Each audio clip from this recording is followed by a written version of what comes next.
How are you feeling? How long have you been here? 3 months, May 17th. And what brought you? That's difficult to answer.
Eventually resulted in your being here in the hospital.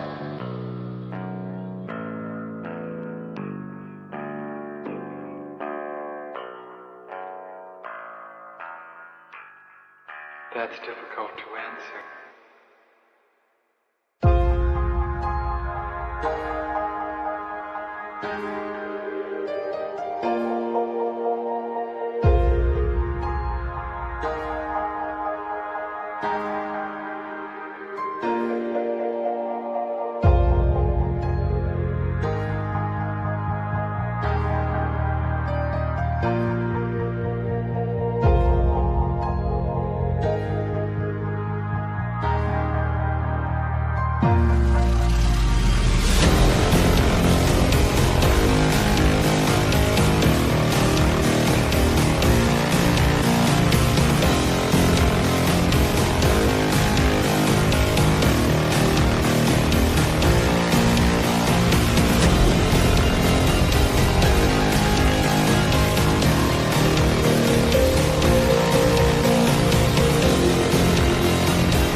facing death. Is this the end? Is this the end?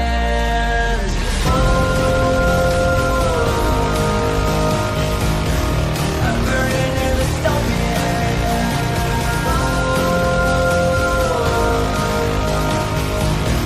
There's no place to hide.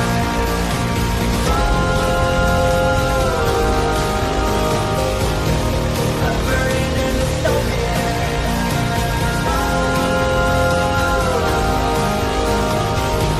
This is the final genocide.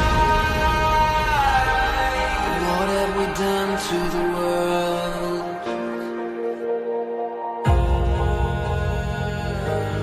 What have we done to the world?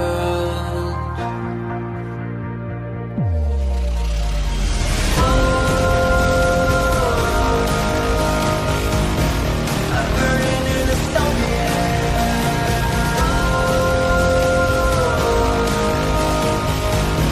There's no place to hide.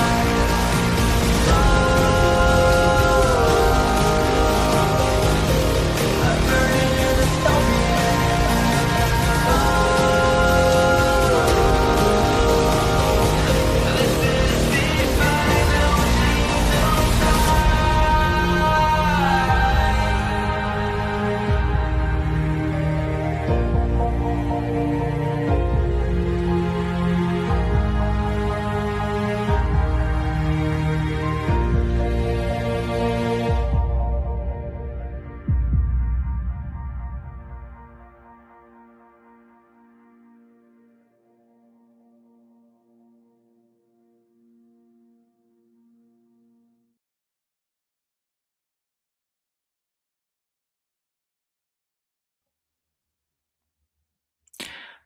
I'm having a rather shitty day, if I'm being perfectly honest about it. I'm having a rather shitty day. Because, you know,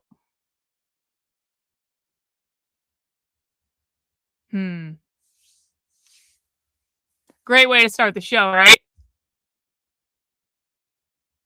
I've been thinking a lot about the Lucas Gage thing from yesterday, in which Lucas Gage completely threw everyone on the right under the bus by working with Canary Mission of all fucking, and it's a stupid thing. It's a stupid thing, but it's just like I've been reflecting on this, and I've been old sub. Hang on, before I cry, let me give out some dubs. We got Tolkien fan in with a channel membership. Thank you so much, Tolkien fan. We got Anthony with a membership. Thank you so much, Anthony. Old sub, the fucking legend of old sub. W's to you, 20 gifted channel memberships. Look at that, starting off at 22, and I'm whining. We got Goran over on Rumble with a gifted channel membership. Thanks, bro. I appreciate it when I give people a good dressing down and they come back. So, welcome back. W's to you, my friend. 23. There you go, right off the bat. But now can I cry? Can I cry on the internet? Can I cry on the internet a little bit? And then after I cry on the internet, we will read the manifesto of the Montreal shooter, where he talks about capitalism over and over and over and over and over and over and over and over and over again. But still, apparently, the right is so fucking stupid that they think it's all about anti-Semitism. It's not about anti-Semitism. It's about capitalism. It always has been. It always will be. W's Tolkien fan, thank you so much for the gifted channel memberships. I appreciate that. 5 more, bro. Big support. You rock. Let me see. Let me do math real quick. So I've been reflecting a lot on, it's not just about the Lucas Gage thing. It's just one of those, you guys know, when there's just like, there's an inflection point in your experience. W Shikalago. W's to you, my friend. Thank you so much for the gifted channel membership. You guys rock. Hang on, Red Menace Guru. I'll get that in a second. Already up to 29. Holy shit. I love it when it works out like this. I love it. Let me see that member chat. Little Miss. Thank you to you. I'll get yours in a moment. Red Menace, you can make everyone's day constantly less crappy. 5 months old, and I learned more from you than I have throughout high school. I'm extremely grateful. I appreciate that, bro. That's awesome. That's awesome. It's crazy. I've had people go through like college and watch like John Morgan. I'm going to embarrass him. John Morgan basically started watching my channel like when he entered into college. He's very young and he just graduated like last year. And he told me one time that he learned more from me than he did from his professors in college. And I was like, that's actually pretty fucking cool. That's pretty fucking cool. Thank you so much for that member chat. W's to you, little miss. Thank you so much for the channel membership. Good to see you, bro. Good to see you. Let me get that added to the total. We entered 2 in here. Congrats on 600 cult episodes. Yeah, 600 cult episodes. I don't have any. This is not a special 600th episode. That's not what this is. This is not a special 600 episode. This is just the day it happened to be on. So I've been reflecting a lot just on the Lucas Gage bullshit from yesterday. And again, it's not about him specifically necessarily, other than it hit me in a moment where I'm like, it was just an inflection point to say, you know, the reality is, Karlyn, in the space that you are in, you will always be less respected than these low IQ fucking retards that just continue to cause problems and continue to fuck things up. And no matter what I say, and no matter what I do, I will always be less respected than people like Lucas Gage, or people like Jake Shields, or people like Dan Bilzerian, or any of like these just absolutely low IQ idiots who you can look at them and know exactly what's going to happen. You can look at them and know they are not trustworthy. You can look at them and know they're not smart. You can look at them and like the only thing they have is their ability to rile up retards on the internet, you know? Hey, thanks, printed W's to you. Really appreciate the gifted channel membership. Thanks for being a member of the channel for 8 months. No. Disavow. Please don't say stuff like this. Please do not say stuff like this. I really dislike it. It's dehumanizing.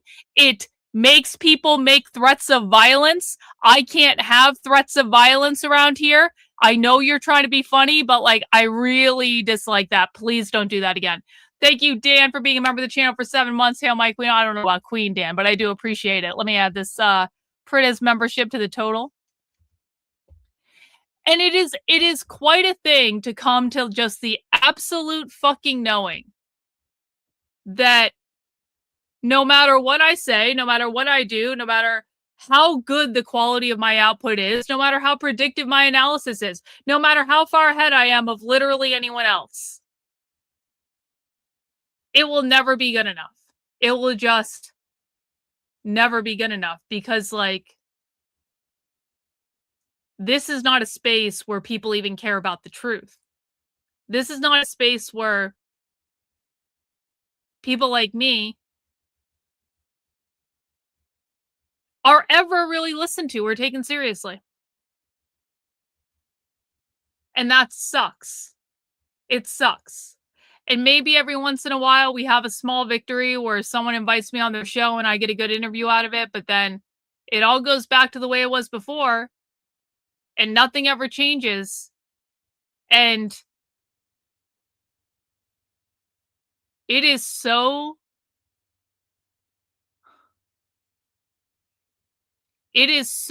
overwhelming, the amount of absolute misinformation that is out there and the absolute sheer volume of ignorance and stupidity that I have to interact with on a daily basis. It would blow all of your minds if you ever saw the types of comments that I get literally every single day of my life across all the social media. it would blow your mind the level of stupidity and ignorance that exists. And even worse yet, there's nothing I can do about it. Because the vast majority of those people are not capable of thinking. The vast majority of those people are not capable of having an intellectual conversation. The vast majority of those people have no interest in knowing what the truth is. All they want to do is argue. That's it. That's all anyone on the right wants to do is argue. No, the right is not better than the communists. No, you're better than the communists? No, you fucking wish. You fucking wish. There is no universe in which the right is in any way, shape, or form objectively better than the left. The left is going to win. The left is going to kick all of their asses, and it's not even going to be close. It's not close now. And the right is so fucking stupid, they don't even know how badly they're being beat. They don't even know. And they don't even care, and they won't listen, and they want to fight with you. And then they say you're Antifa when you try to tell them. And it's just like over and over and over and over and over and over and over again.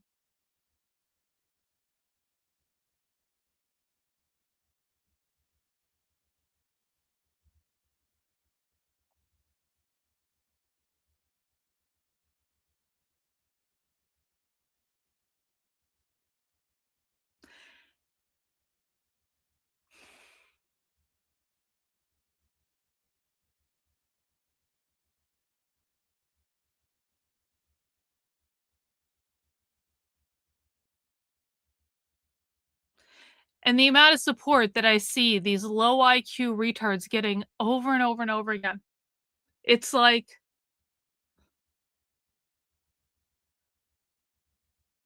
what would I be able to achieve if I could have access to that?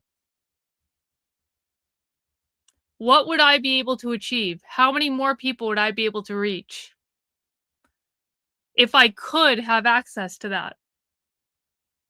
But I'll never get access to that because that doesn't come to people like me. That comes to people like them. And there's nothing I can do about it. There's nothing I can do.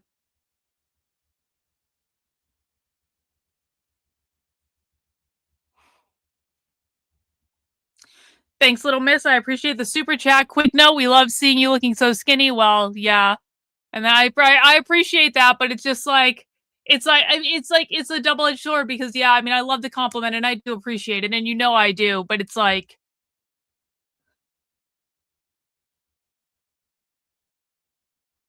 I am so fucking sick of hearing about my weight. Like, I'm so fucking sick of it.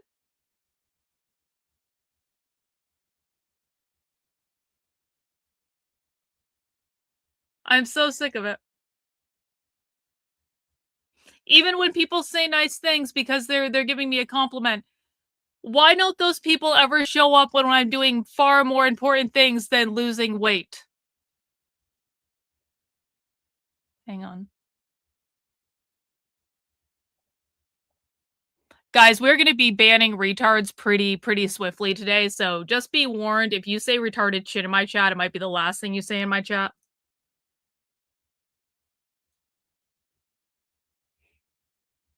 Why couldn't all the people who showed up to give me compliments, and again, I do appreciate it. I appreciate when people want to say nice things. That's awesome. Why can't they show up when we're doing things that are way more important? Why can't they be out there sharing the content? Because I know some of you do, but I know that the vast majority of you don't, and that's just reality. And I appreciate the people who do. I appreciate the people who do very much. We don't have enough people doing it.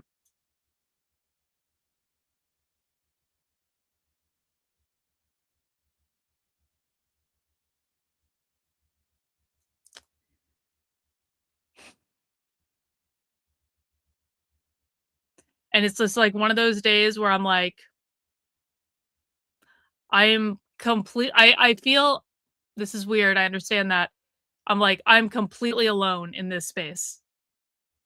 I have no one really that I can have intellectual dialogue with.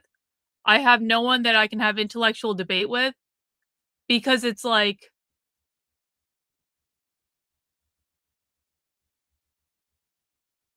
there's just no one who understands it.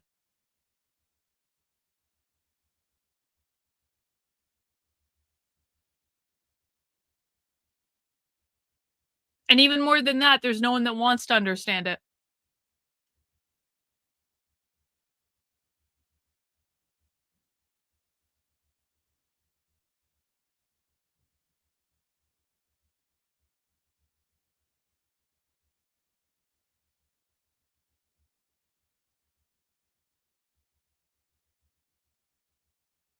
So,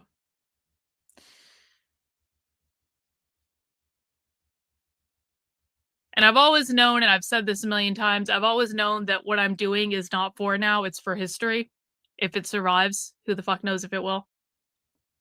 What I'm doing is not meant for people now, it's meant to document history, because I think we're gonna lose. I think we're gonna lose, and I think there will be a revolution in this country, and I think the right will think they're winning, they're winning, right up until the left overthrows the government and takes Washington, D.C. with them.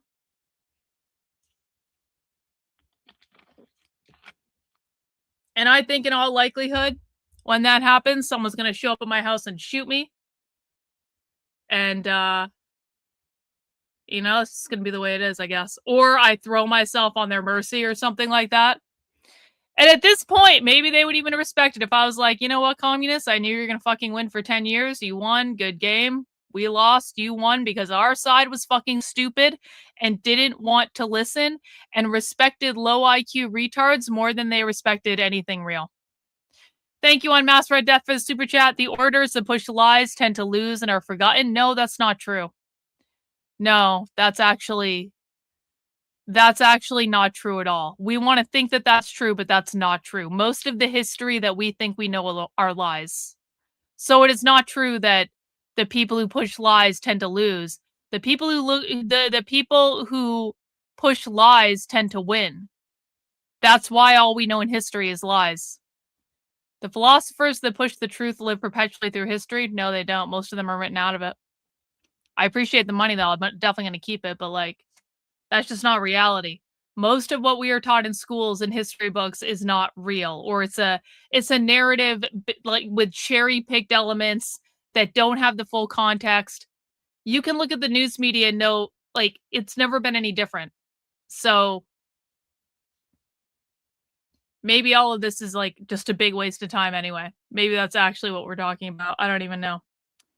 But it is something. It is something to really, really grasp and understand that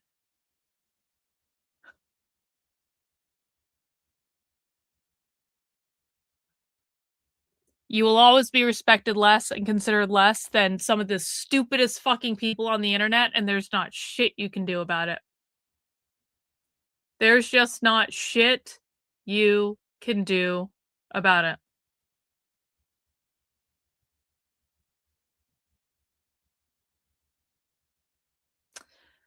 So, what does that mean? I have no idea. Other than that's where my head is at right now. And I kind of feel like just very alone on the internet. Maybe if there was someone that actually was capable of having an intellectual conversation about this topic, maybe I would feel differently. But, like, who? Who? There's literally no one. There's literally no one. There's literally no one. We tried to reach out to everyone we could think of. None of them wanted to do it.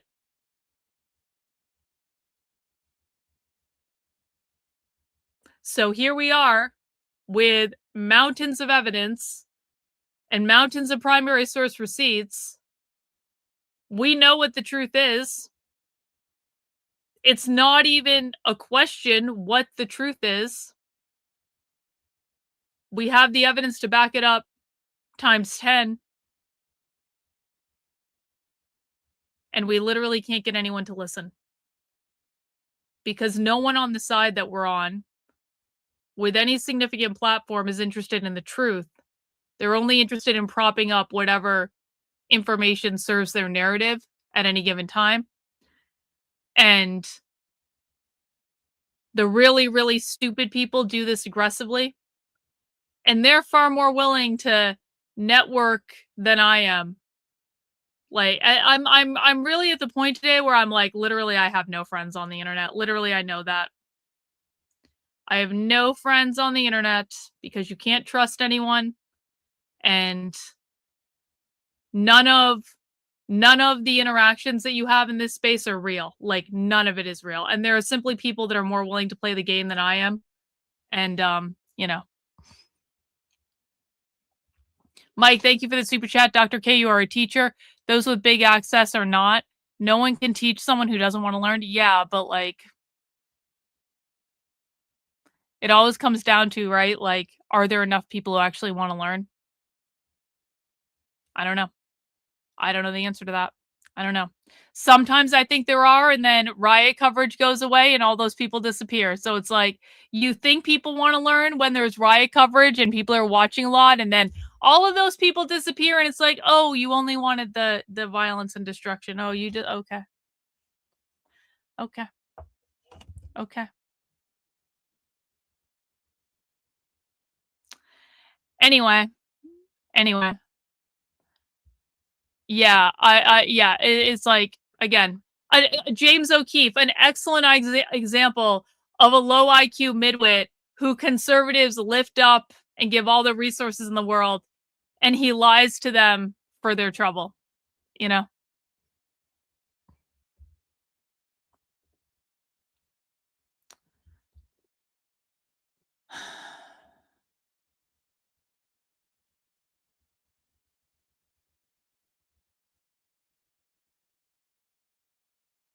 Anyway. So,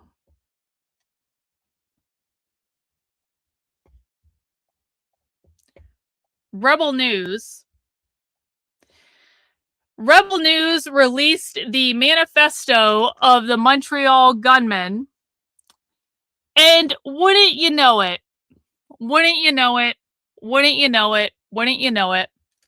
they framed it as anti-Semitism.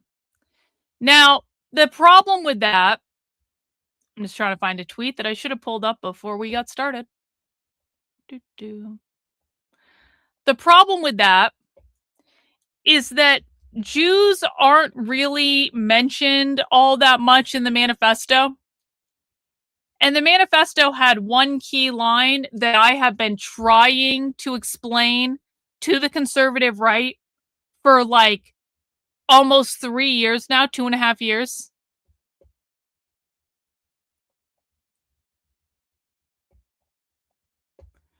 Ultimately, the true heart of the bourgeoisie is capital and not the Jewish race.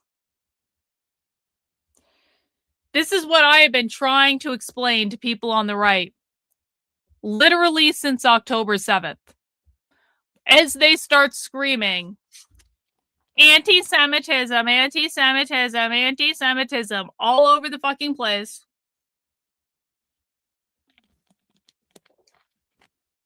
I have been screaming that the left does not care if people are Jewish. The left cares if people uphold capitalism. The reason the left hates Israel is not because they are Jewish. The reason the left hates or loves Palestine is not because they are Muslim. The left does not care if people are Jewish. The left does not care if people are Muslim. What they care about is that Israel, this is their perception, and that's all that fucking matters. They care that Israel stole the land from the Palestinians and privatized it under the oppressive force of capitalism. That is why they call Israel the settler colonists, because they colonized the land. Colonization means taking land that belonged to indigenous people and privatizing it and excluding people from the land, which makes it private property. The left's definition of capitalism is private property ownership. That is why they hate Israel. Has nothing to do with Israel being Jewish. They hate America for exactly the same reason. They believe the Europeans came to the United States, stole the land from the indigenous people, privatized it under capitalism. That is why they want to do land back in the United States. That is why they do land acknowledgments in the United States. That is why they basically view Israel and the United States as exactly the same thing. They are settler colonists. They are on indigenous land. They stole the land. They want to give the land back to the collective caretakership of the people. That is what is going on. Capitalism is about private property ownership. Land is one of the things that they are most predominantly concerned with. Now, does this matter to anyone on the right? No. This section was in a footnote in the manifesto. And I'll read the full quote. And again, this is from a footnote. We're going to look at the manifesto, but I'm giving you a little taste of where this is going, okay? It is the case that there were amongst the Western bourgeois class many Jews who, in their newly acquired power, immediately set about creating the state of Israel. They stole the land to create Israel, which became essentially a kind of base from which they were to assist in the expansion of capitalist hegemony. They're saying that Israel stole the land and that's capitalism, in conjunction with American, because the United States and Israel are the same, and British corporations, Britain also an empire. The influence of Zionist Jews upon the Western bourgeoisie is in fact so strong that in my other works, I sometimes refer to the Western ruling class itself as the Judeo-bourgeois class.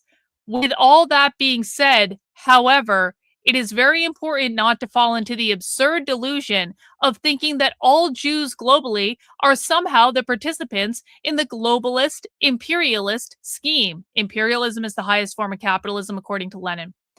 That the elite Zionists and their Western bourgeois allies are so desperately trying to enact in present times. Ultimately, the true heart of the bourgeoisie is capital and not the Jewish race. And it is the case, and it is still the case, that a vast portion of the Western bourgeois class is not Jewish at all, but is composed of people from a wide range of ethnicities who would still be vile and corrupted without any Jewish influence so long as they remained capitalists. Furthermore, it must be understood that the various ethnically Jewish people throughout history have been some of the most renowned and effective combatants against the Western bourgeois class. That is a full footnote from this manifesto that we're going to read, and it is extremely clear. This is not about people being Jewish. This is about people being capitalists. And a lot of Jews are capitalists. A lot of non-Jews are capitalists. And there are some Jews that are anti-capitalist that have been some of our biggest allies. This is not about people being Jewish. This is about people being capitalists and upholding private property ownership because he was a communist. Duh. But the right has to say that everything that even mentions Jewish anything is anti-Semitic, even though the text of the thing that they are quoting, or of the thing that they are citing, flat out says it's nothing to do with people being Jewish.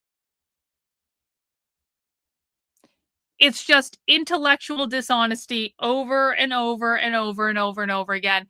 And of course, they're the distributors of the manifesto, and so they're the ones that we have to go to. But like, it's just like every other conservative news outlet. They can't let go of an opportunity to lie to and misinform their audience and make them think that something is one thing when it is in fact another thing. And that is why we only read primary sources on this channel. That is why we only go directly to the real evidence. We don't have anyone else's interpretation or anything like that. And so that's what we're going to do. That is what we are going to do. We are going to read the manifesto, or, as much of it as we can get through, probably. Just need to find it. There it is. There it is in my handy dandy reader, because Lord knows I'm not reading this shit. Let's see if I can make it as big as possible for you guys. We are working off of a PDF in here, so it might be a little bit. I will give you guys the link where you can download the PDF.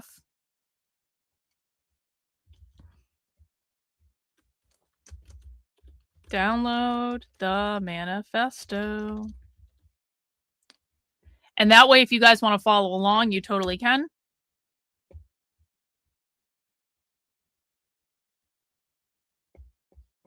There you go, over on Rumble. And we're going to read this and we're going to see how far we get into it. And, hopefully we make it a good bit of the way. Guys, please mount the like button if you would be so kind. Please make sure you are subscribed to the channel if you are not already. We do have a channel membership goal of 100 channel memberships today to keep me on track because I am 100% independently funded by people like you. And so if you appreciate what I'm doing, taking the time to read all this, break it down with you, please feel free to show your appreciation by gifting some channel memberships out to the community. As a reminder, it's going to be a little bit of a different week because I am leaving to go to a top secret location on Thursday, and I won't be back until Monday.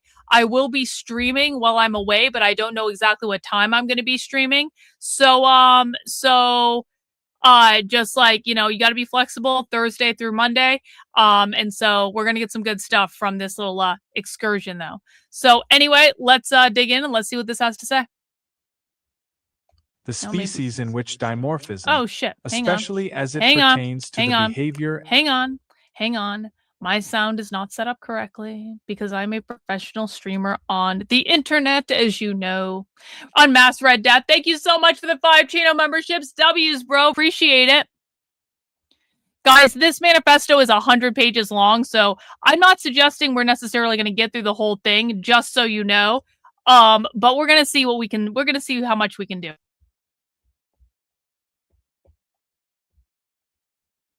The species in which dimorphism, starting there, especially at start here. Manifesto of June 22nd. Manifesto of June 22nd.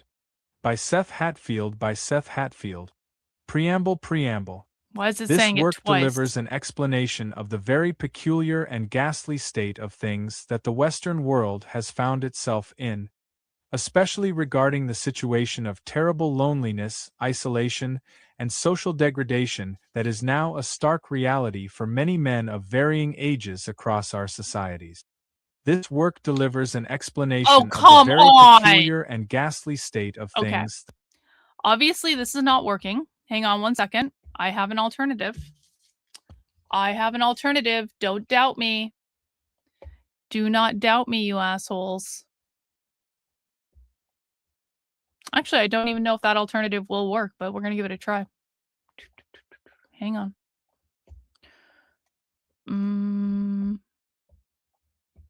Let me see. Nope, that's not going to work actually at all. Hang on. Alternative coming.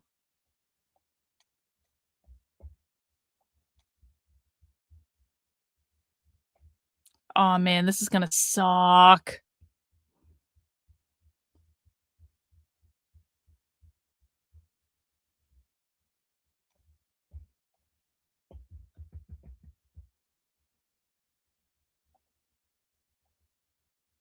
Hang on, guys. Sorry about this. I didn't know it was going to totally fuck that up.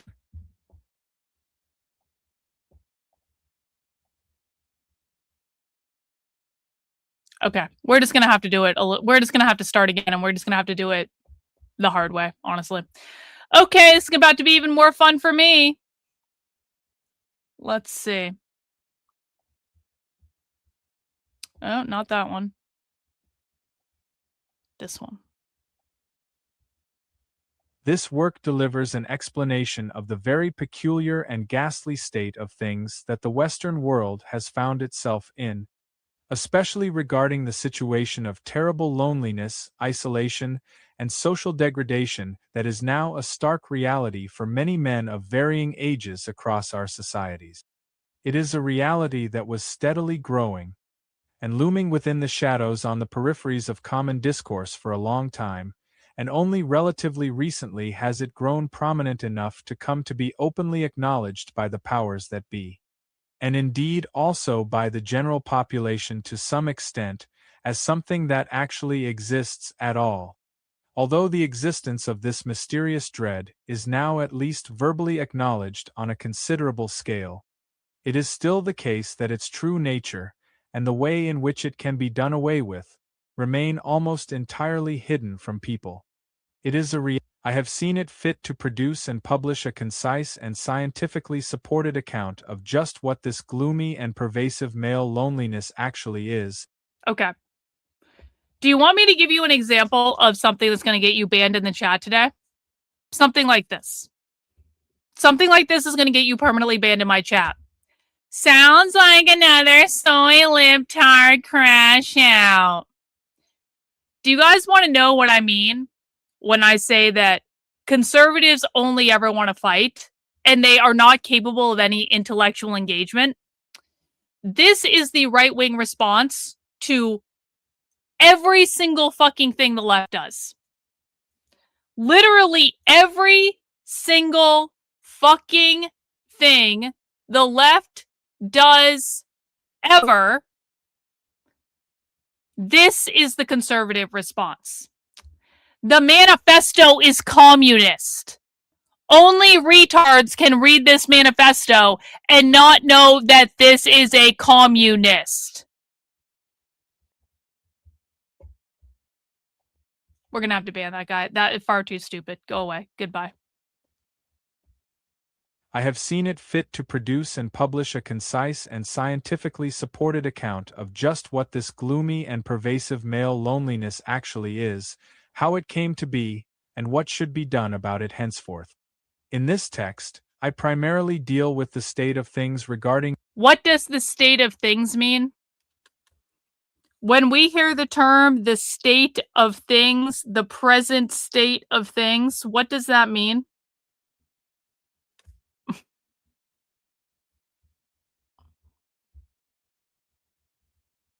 When the left says the state of things, what does that mean? Capitalism. Yeah.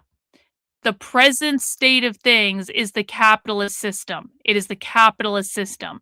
That is what they mean by that. If you see the phrase, the state of things, they are saying capitalism is the present state of things. They want to overthrow the present state of things. The fact that that specific phrase is in this manifesto, communist. In this text, I primarily deal with the state of things regarding young people that live in the highly developed Western nations of today. But I maintain that the information here is still very relevant to many older people and to other areas of the world, and I believe that some of the ideas expressed in this writing may possibly be even more well received in various non-Western nations than in the Western nations that this work describes. Probably I therefore true. directly condone and encourage the publication of this text in the Russian, Arabic, Farsi, Hindi, Spanish, Portuguese, and Mandarin Chinese languages. In this text, I primarily deal with the state of things. We're going to have to deal with Note, that throughout this however, document, that I guys. do not intend to cause unrest within non-Western nations by the distribution of this text therein, but rather I hope that this work will help to elucidate the true nature of the West to the inhabitants of those places. This is a pamphlet. Does everyone understand this? The Communist Manifesto was a pamphlet. This is a pamphlet. But rather I hope that this work will help to elucidate the true nature of the West to the inhabitants of those places, so that they may be disillusioned of any residual notions of Western advancement or superiority that they might still hold. Foundation. And this footnote says, in other words, it is part of my happiness to lend a helping hand that many others may understand, even as I do, that their understanding and desire may entirely agree with my own. Okay. Foundations. In the reality in which we live, manifold things exist. None of these things exist in complete isolation from other things, but are engaged in a constant process of interaction, which manifests in varying ways, and has varying effects on the manifold things that exist. The reality in which we live is henceforth referred to as nature. In the reality in which we live, manifold things exist. Some Sorry, of the guys, I know things it's that annoying. exist within nature are living, and some are not. The broad category of living things that exist in nature are henceforth referred to as organisms. Organisms can be coherently classified into various categories based on characteristics that they hold in common.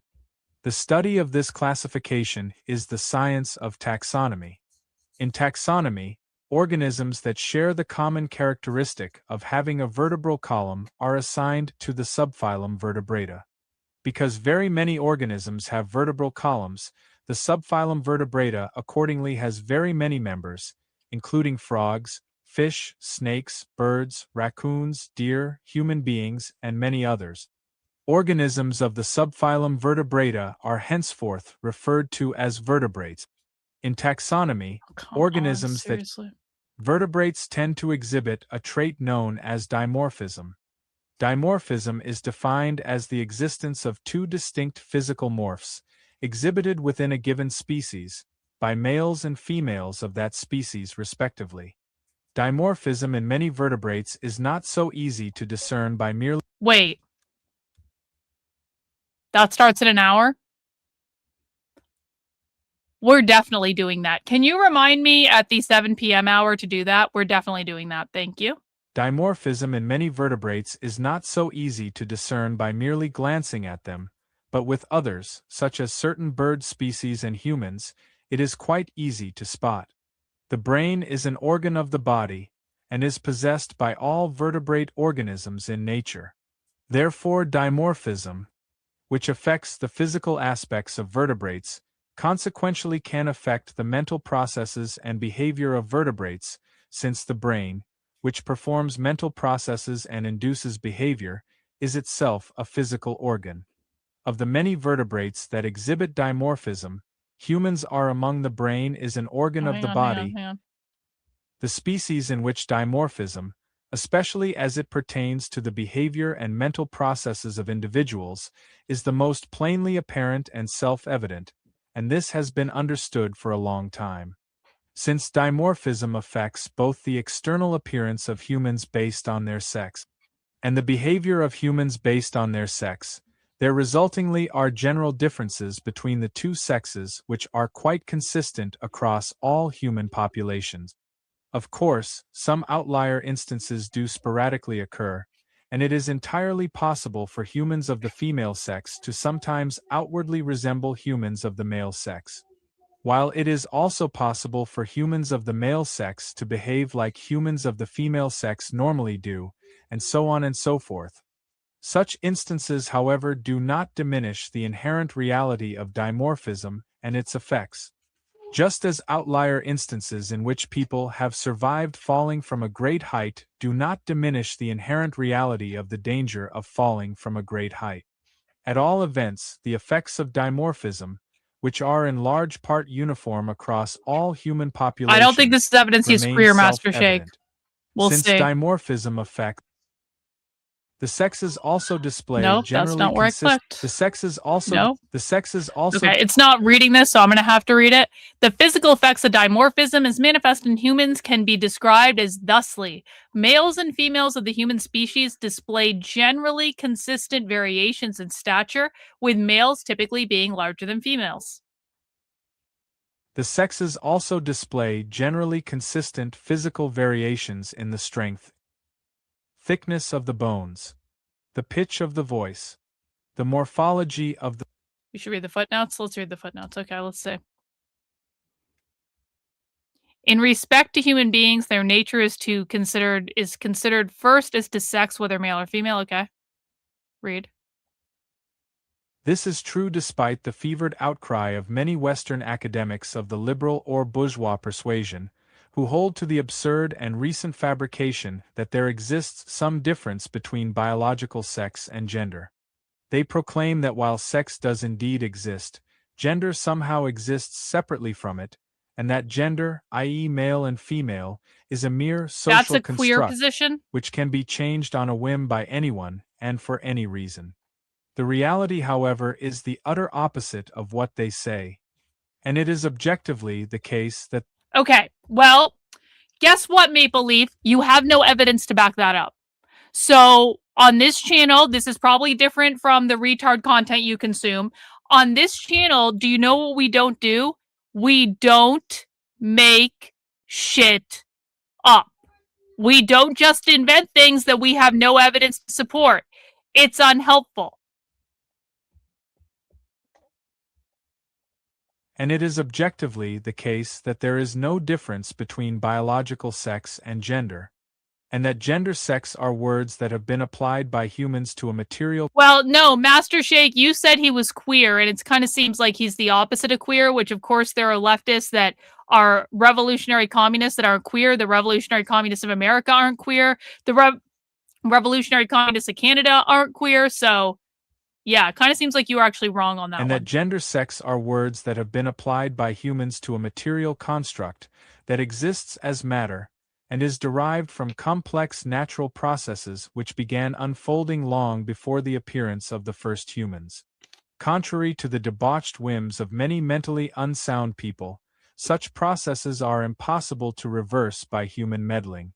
People that say otherwise either cannot see, or pretend not to see, that a male dressed as a female, and who believingly proclaims himself to be a female, is still a male despite his warped perceptions. So he's a communist that His is not vain queer. efforts are not against some imaginary social construct that can be socially deconstructed, but rather they are against a practically timeless material reality, that of dimorphism, and thereby his feeble efforts are hopeless, even if he goes as far as to initiate the mutilation of his own body in an attempt to make its morphology more like the body of a human female, as all he would accomplish therein would be transforming from a male human into a mutilated male human, since sex is already determined in humans before birth, and this is irreversible after it has occurred.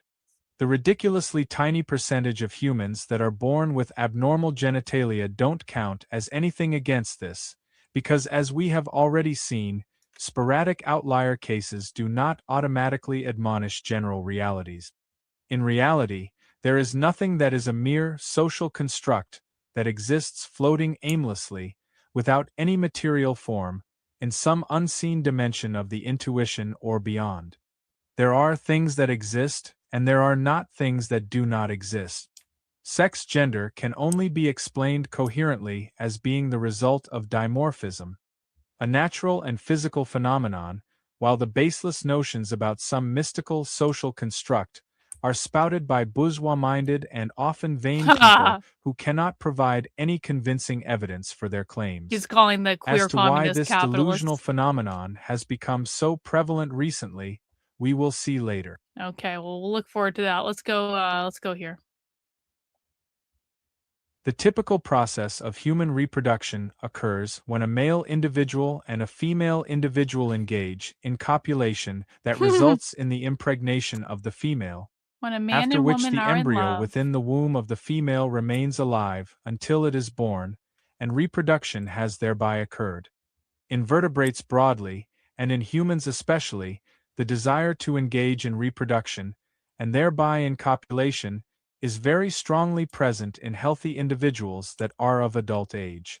This desire to reproduce does not arise by any means through some kind of human autonomy, but is simply a consequence of innate natural factors. Now that we understand the basics of human reproduction, and have looked at some of the effects of dimorphism which relate to rather overt physical characteristics in humans, we will proceed to examine more closely how dimorphism affects human behavior.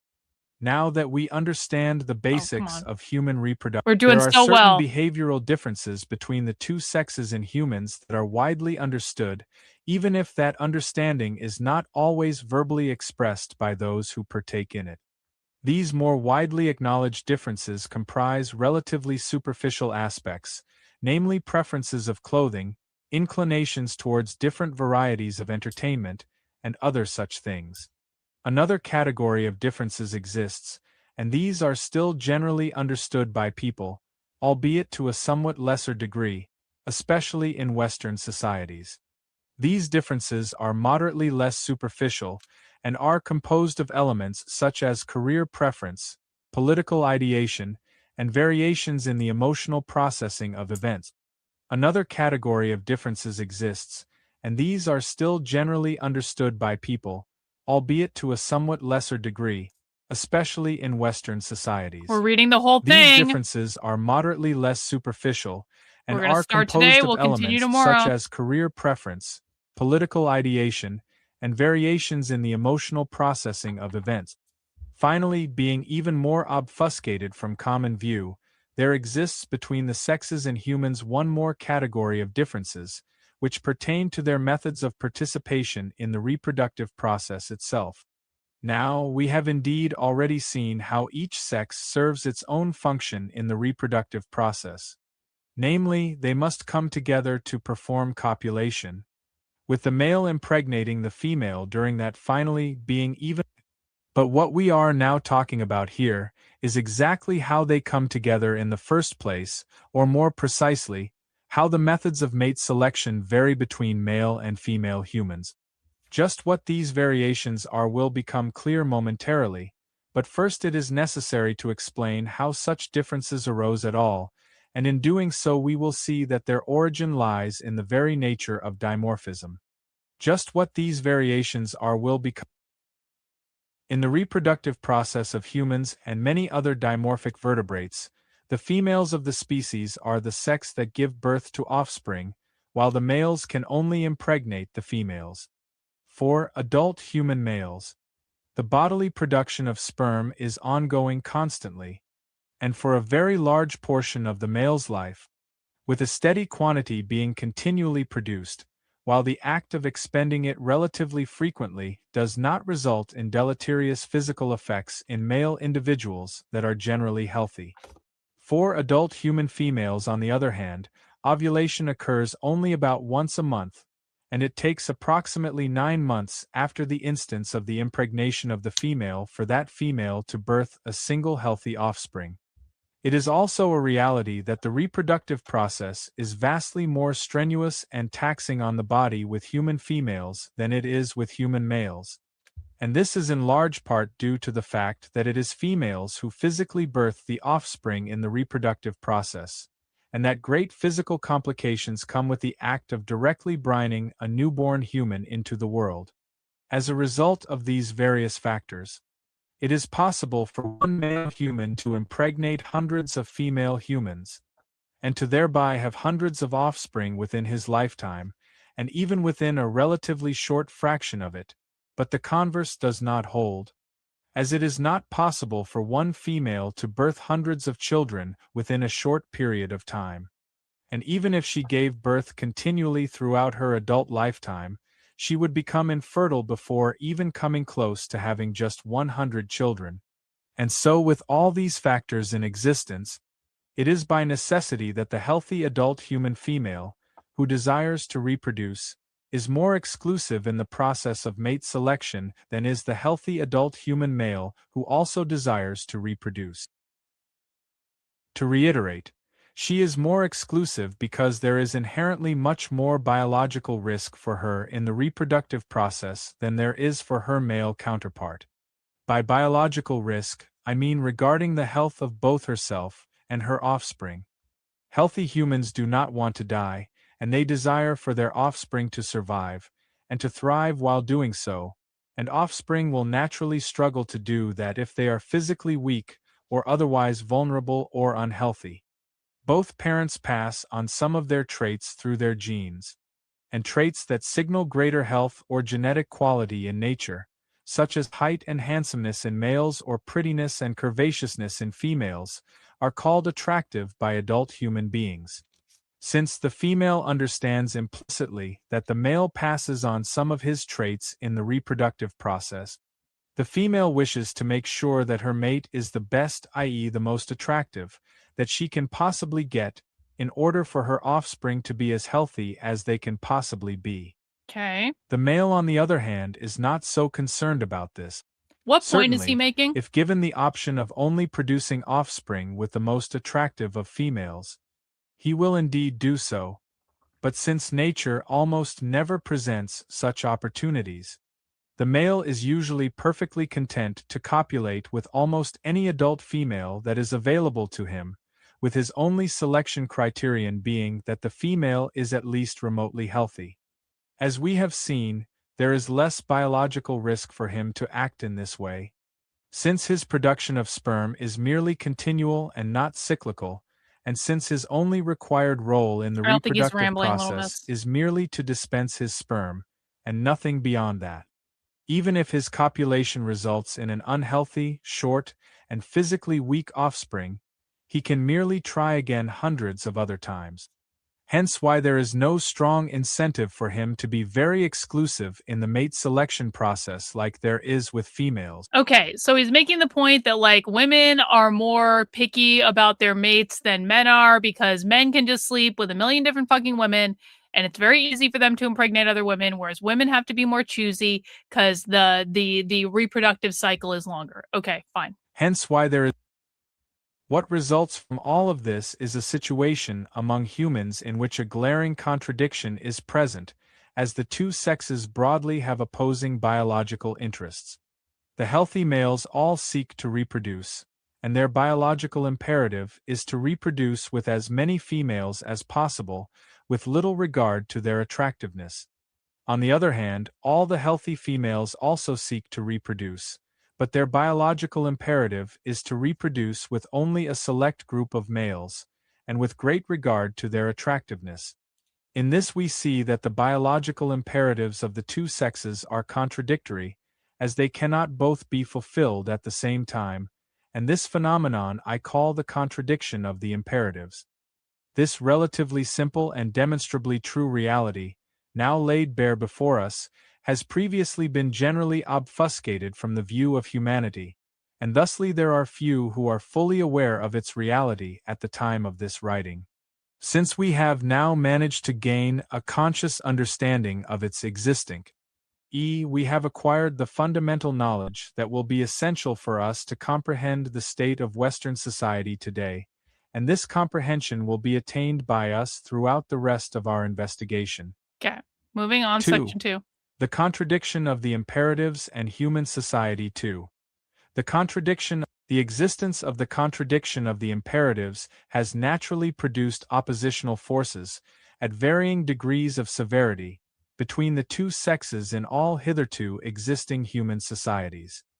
Historically, we have seen that the transition from the primitive hunter-gatherer mode of human life into early civilization itself entailed the establishment of regulations, or restrictions, which were legalistically imposed onto human populations, and without which civilization would not have developed at all.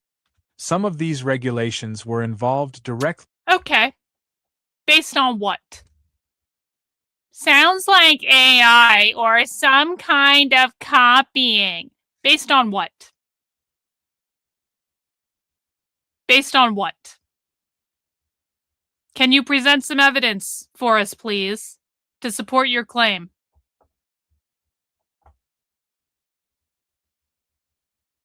Do you have any evidence? Do words. Do you have evidence?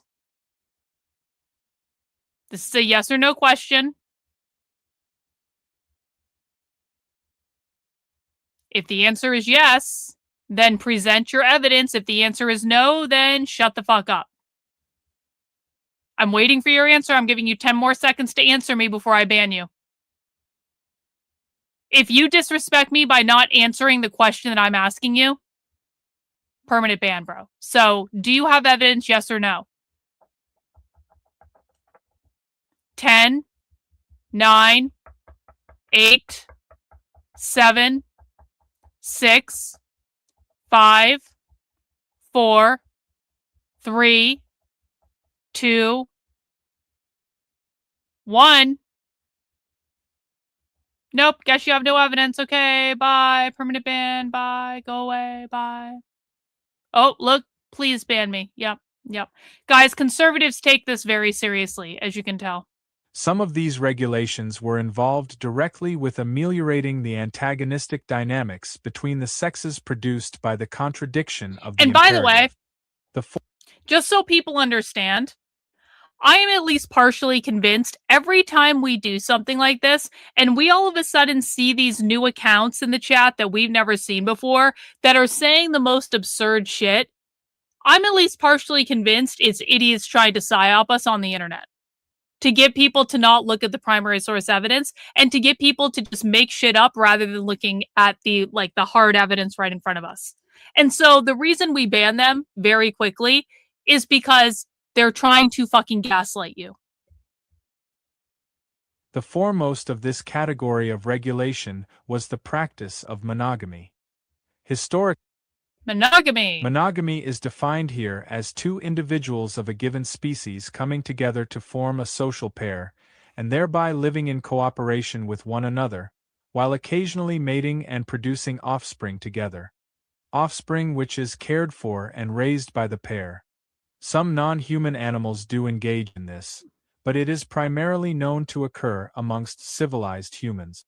The reason why monogamy was so crucial as an ingredient in the creation of the earliest civilizations was the very powerful way in which it improved the lives of the broad category of adult male humans of merely average physical ability and attractiveness, or in other words, the people who composed the vast majority of those laborers, urban and agricultural, who physically constructed the infrastructure of the first civilizations. That's not what he's saying, Master Shake. In previous times, before monogamy had been instituted, this large class of males was usually subjected to an existence full of harshness and brutality.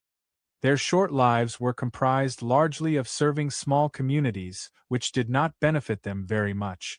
Or more specifically, they were serving the females who themselves were all only breeding with a few of the males. Hang on, we got a rumble rant from Sith. Can we now refer to you as Professor now if you want to? Kidding around, but of course you are not. Okay, I'll take Professor K, Sith. Thank you for the super chat. I appreciate it. They were serving the females who themselves were all only breeding with a few of the males, evidently those males that were the most strong and attractive, and held leading roles in the primitive hunter-gatherer societies. This state of things remained for a long time, to the point where it is even the case that while most of the female humans who lived in the past were indeed able to reproduce, most male humans that lived in the past actually never ended up reproducing at all, as most of them lived in those primitive days, and found themselves amongst in previous times, the large category of males who were not desired as mating partners by females, and were not strong or organized enough to take power from the dominant males. Eventually, the widespread hunter-gatherer lifestyle began to be replaced in certain areas by agricultural lifestyles. In regions where this occurred, there appeared the earliest formations of human civilization, and therein, the initial institution of monogamy as a societal practice. Once monogamy had been instituted, the broad class of common males found themselves far better off than they had been.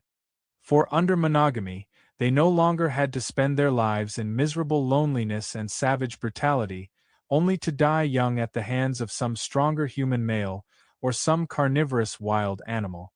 Within the monogamous agricultural city-states of the earliest civilizations, which were often quite communal, these men could instead spend their lives in relative peace, engaging in agricultural work, developing civilization further, and living with their wives. Having gained secure and steady access to intimacy through the institution of monogamy, these men could now experience copulation and romantic love, thereby attaining self-actualization, something which was previously inaccessible to them. Thusly their lot had vastly improved in every way, and civilization was now able to advance, since most of the male population was now stabilized and reproducing via monogamy. Eventually, the widespread hunter-gatherer. The new arrangement, however, was not uniformly beneficial to every group of people. Indeed, under monogamy in early civilization, most women, while their lot had indeed been improved in many ways through factors such as easier access to food, greater general safety in daily life, and the presence of...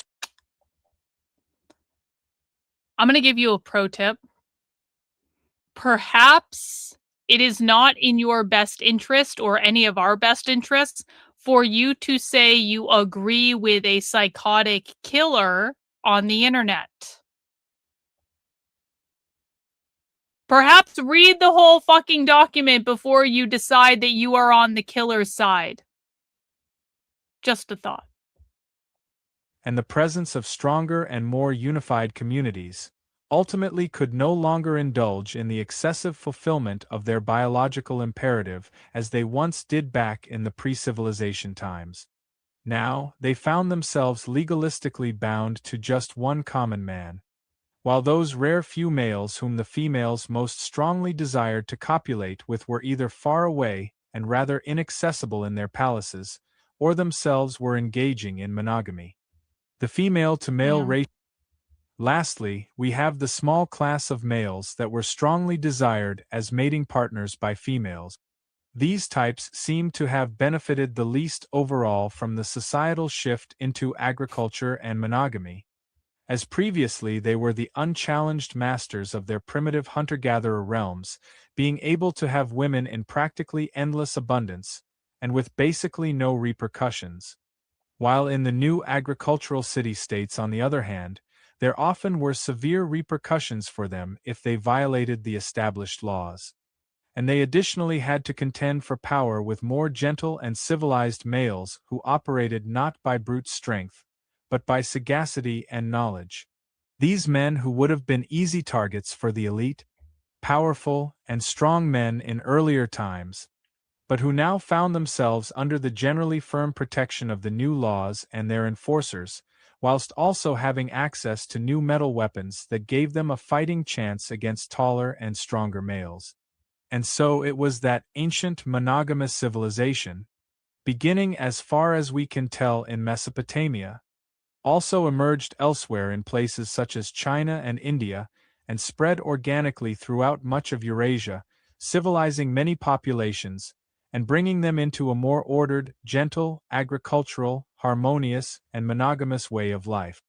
Now, the new way of life that had come into existence, although it did indeed provide many improvements, was still far from ideal. And there was in fact still many wars, famines, and pestilences, while it is also the case that the main pillar of the economic structure of these ancient societies was slavery. Capitalism. And so it was that ancient monogamous civilization. Thus to trace in detail the development of the rest of human civilization up until the present moment would be quite a task, and would also be beyond the scope of this work, as what we are trying to do here is not to gain an exhaustive view of all of history, but simply to understand the present state of things with clarity. Thus, Capitalism with clarity. however, it will suffice to say that for many centuries, as the ancient societies reformed into feudal societies, and those feudal societies then reformed into low capitalist societies, it is the case that monogamy remained quite firmly in place throughout. In ancient societies reformed into feudal societies, those feudal societies then formed into low capitalist societies. It is the case that monogamy remained quite firmly throughout. Guys, this is not a queer Marxist. So I understand that people are making connections between monogamy and capitalism. This person is very, very clearly not a queer Marxist. Like, he's already rejected queer in the earlier part of the manifesto. So it is very unlikely that he's going to be making the connection between capitalism and monogamy, because that's something a queer Marxist would do. That is not something a non-queer Marxist would do. As the ancient societies reformed into feudal societies, and those feudal societies then reformed into low capitalist societies, it is the case that monogamy remained quite firmly in place throughout. And resultingly most common males were able to live relatively fulfilling existences, being able to have families with their wives, and to contribute to their societies, whether that be as a laborer, artisan, poet, soldier, or philosopher.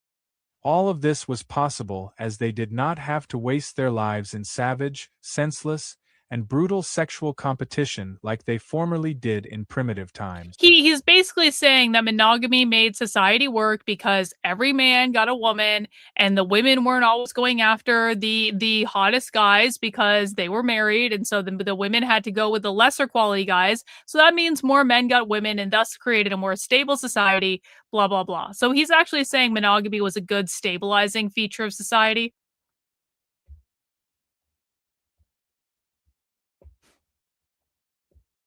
All of this was possible. Recently, however, there has been a great shift in things. And, where once the antagonisms that result from the contradiction of the imperatives were widely ameliorated through the institution of monogamy, it is now actually the case that in high capitalist societies, i.e., in the societies of the Western world, monogamy is no longer prevalent at all. So in the most capitalist societies, monogamy no longer exists. Recently, however, there has been a great shift in. So he's blaming capitalism for the fact that men can't get sex. That's why he shot up Pornhub. He is blaming capitalism for the fact that men can't get sex. He's saying in the most capitalist society, monogamy was the stabilized. This is why we need to do less talking and more reading before we say, I agree with a killer, because this is fuck off retarded. He's saying that monogamy brought stabilization to society because more men got to have a woman that they could have sex with and be in a monogamous relationship with, and monogamy was a stabilizing factor. However, there has been a great shift in things. Things have changed. And where once the antagonisms that result from the contradiction of the imperative were widely ameliorated through the institution of monogamy, monogamy once brought a stabilizing force to society. It is now actually the case that in high capitalist societies, the societies of the Western world, monogamy is no longer prevalent at all. That is why he went to shoot up Pornhub, because he's pissed off. Capitalism created porn. Porn is one of the great evils that has disrupted monogamy. Therefore, that is why capitalism is to blame for his lack of sex. Okay.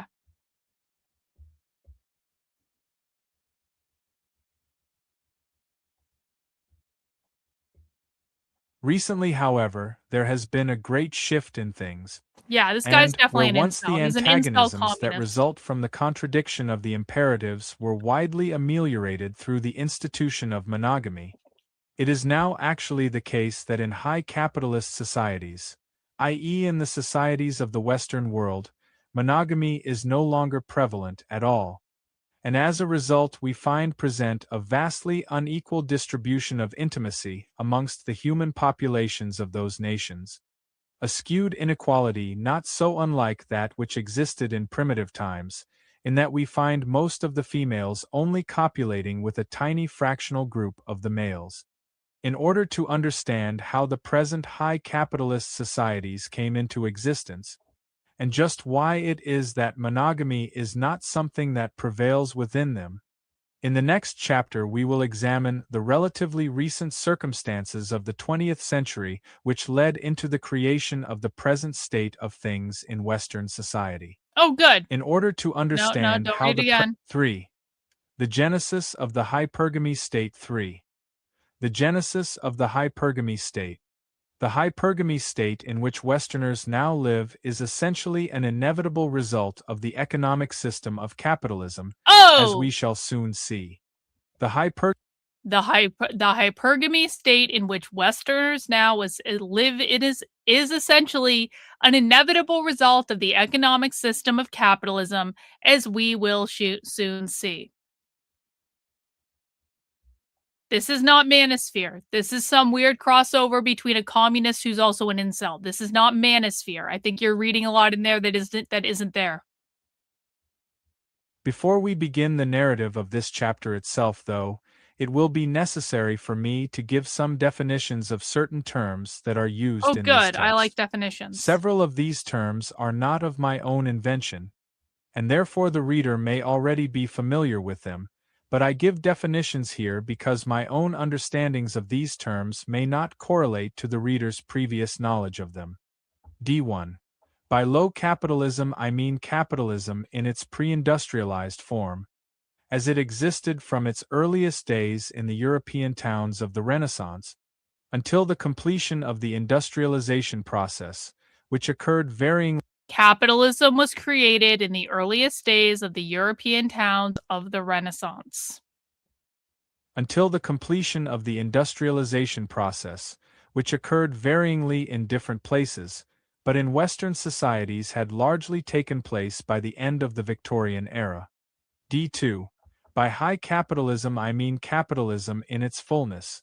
That is, capitalism with the entire strength of technological industry, and all of the many powerful assets produced from that industry, being fully and extensively utilized in enhancing and enforcing the continuing dominance of the bourgeois class.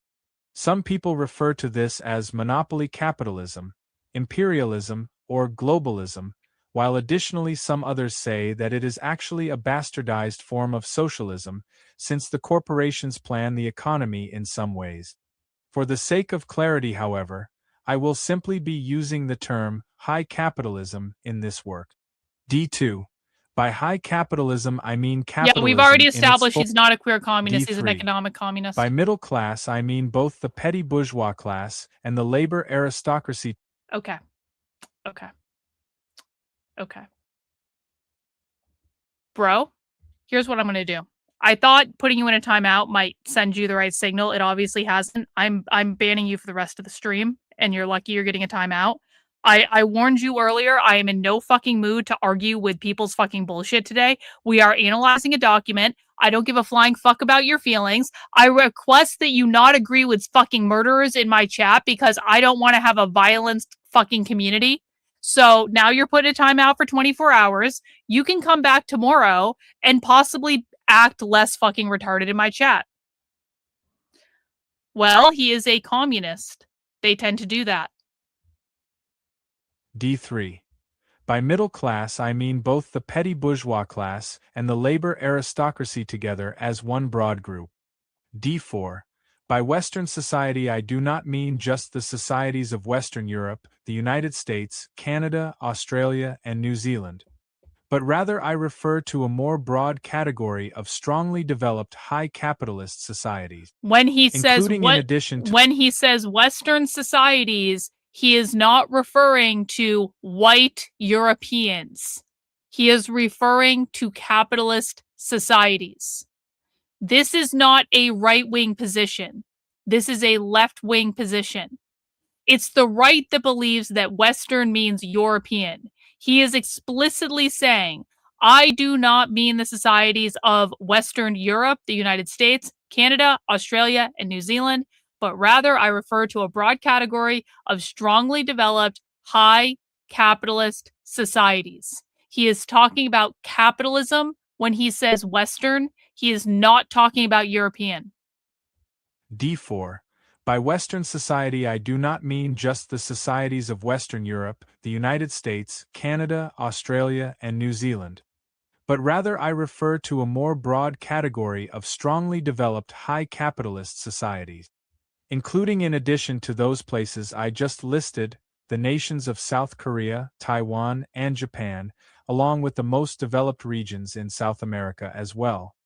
D5. So Western includes South Korea, Taiwan, Japan, and a bunch of South American countries. D5. By hypergamy I do not mean the traditional definition of that word, which pertains to women marrying into wealthy families, but rather I mean something like the opposite of monogamy, or namely a phenomenon in which females simply copulate as they please with a plethora of attractive males, as opposed to monogamy, in which the same females would be bound legalistically and culturally to just one male. D6. Hang on, we got a footnote. D6. Won't read the footnote. I know the term polygamy could perhaps be used for this, but I've deemed hypergamy to be a better word for our purposes here. Malcolm! W's to you, Malcolm. Thank you so much for the 5 gifted channel memberships. Appreciate it very much, bro. Thank you. Let me add that to the total. All right, let's continue. D6. By hypergamy state I mean any civilization or civilized nation in which hypergamy has become the dominant mode of intimacy. Thus, both modern Western civilization itself and individual nations such as the United States, Canada, etc. can all be defined as hypergamy state. D7. By intimacy I mean romantically physical and or sexual contact between two rational, consenting, and reproductively mature human beings of the opposite sex. And by the way, just so we're clear about this, because if you haven't been to college, you might not understand this. He has written this in the form of a dissertation. Defining all your terms, that is something you do when you do a dissertation, okay? I bring this up to say, this person is obviously highly, highly educated. So this person probably learned a lot of this stuff in school, to be honest. But this is a highly academic document. Not all intimacy results in the production of offspring, though practically all of the production of offspring is the result of intimacy. D7. By intimacy I mean romantically physical and or sexual contact. Hang on. With that, we are able to proceed with our investigation. In Western society today, the dominant economic system is high capitalism. High capitalism evolved from low capitalism, which itself was fostered by the bourgeois class during the latter stages of feudal times. All this is to say that capitalism as a system was not a creation of the common man.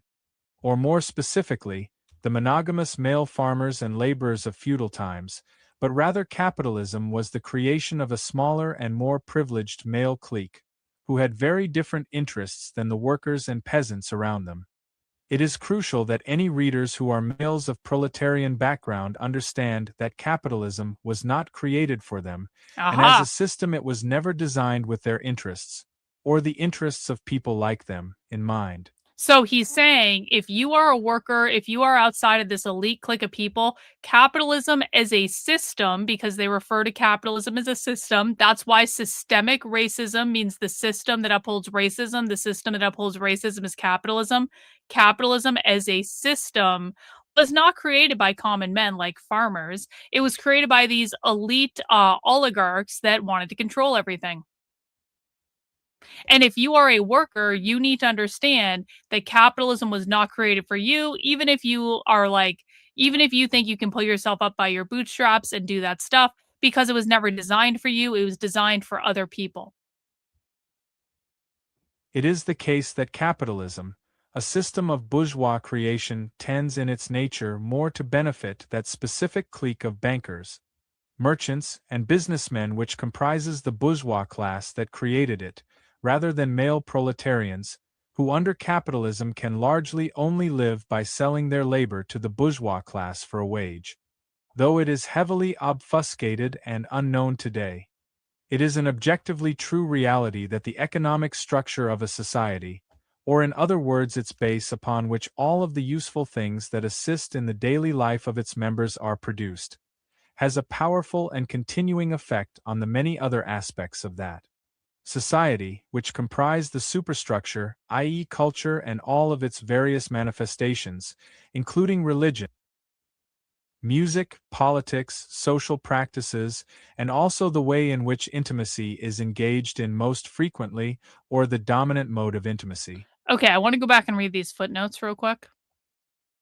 Exceptions are very rare, and comprise instances of artificial insemination which have resulted in the production of human offspring.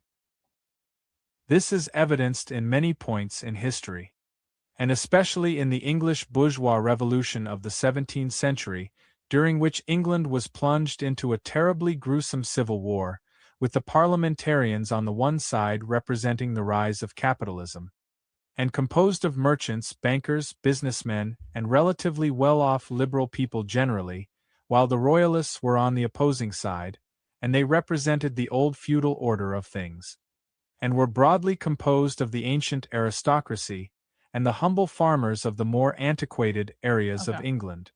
The parliamentarian. It isn't terribly hard to see this reality demonstrated as being a true thing in history, as it is known that time and time again, a change in the economic structure of a society is followed by massive cultural changes. And there exists one such example that we have glimpsed so far in our own investigation, when we saw that with the transition from hunter-gatherer economies into agricultural ones, there occurred the transition from mostly hypergamous modes of intimacy into mostly monogamous ones. Since the economic base of Western society is high capitalism, we can expect that the nature of the superstructure of Western society will reflect and be conditioned by the economic aspects of high capitalism. It is retarded to think that this comes from Atlas Shrugged. This has nothing to do with Atlas Shrugged. Sorry, no. Since the economic base of Western society is high capitalism, we can expect that the nature of the superstructure of Western society will reflect and be conditioned by the economic aspects of high capitalism. Since the economic base of Western society is high capitalism itself is deeply interconnected with the philosophy of liberalism. Oh, you don't say. High capitalism is liberalism. Well, you're in a classroom. Maybe don't crack jokes in the middle of the class. High capitalism is liberalism. Liberals are capitalists. This is a communist. He's shitting on liberals. This is not a liberal. High capitalism itself is deeply interconnected with the philosophy of liberalism, which in earlier times was almost a synonymous term for capitalism. And like capitalism, it was created by the bourgeois class, for the benefit of themselves. This is plainly evident upon a closer examination of the core principles of liberalism, which are essentially also the core principles of capitalism, and in looking at these core principles, we can effectively view the most crucial underlying philosophical ideas of present-day Western society, which actively work to help maintain the dominance of capitalism through their psychological effects on the general thought processes of the populace broadly. To increase our understanding, it is necessary for us to go over these core principles, or assumptions, here in this chapter. To increase our understanding. Consequentially, people. God, it's not going to read it. Firstly, liberalism and capitalism operate under the assumption that all humans are created equal. This assumption is blatantly and demonstrably false. But the bourgeois class needs people to believe it. For when it is widely accepted as true, it is consequentially inferred by people generally that any problem which occurs in society is not the result of tangible and inherent problems in social order itself, but of this personal autonomous choice of laziness and otherwise on the part of the person or people suffering from any given problem. And since they supposedly started out with the exact same setup of successful people, it follows they must have received the misfortunes by deliberate choice.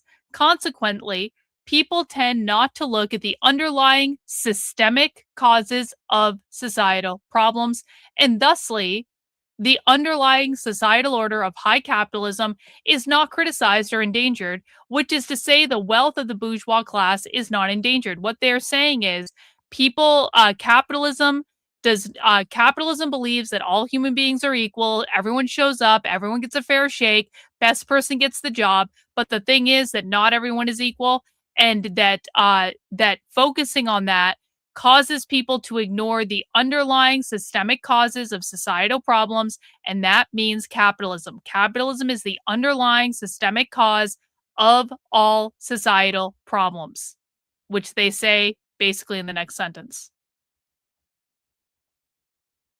Societal order of high. Trying to get it to read the footnote and won't do that.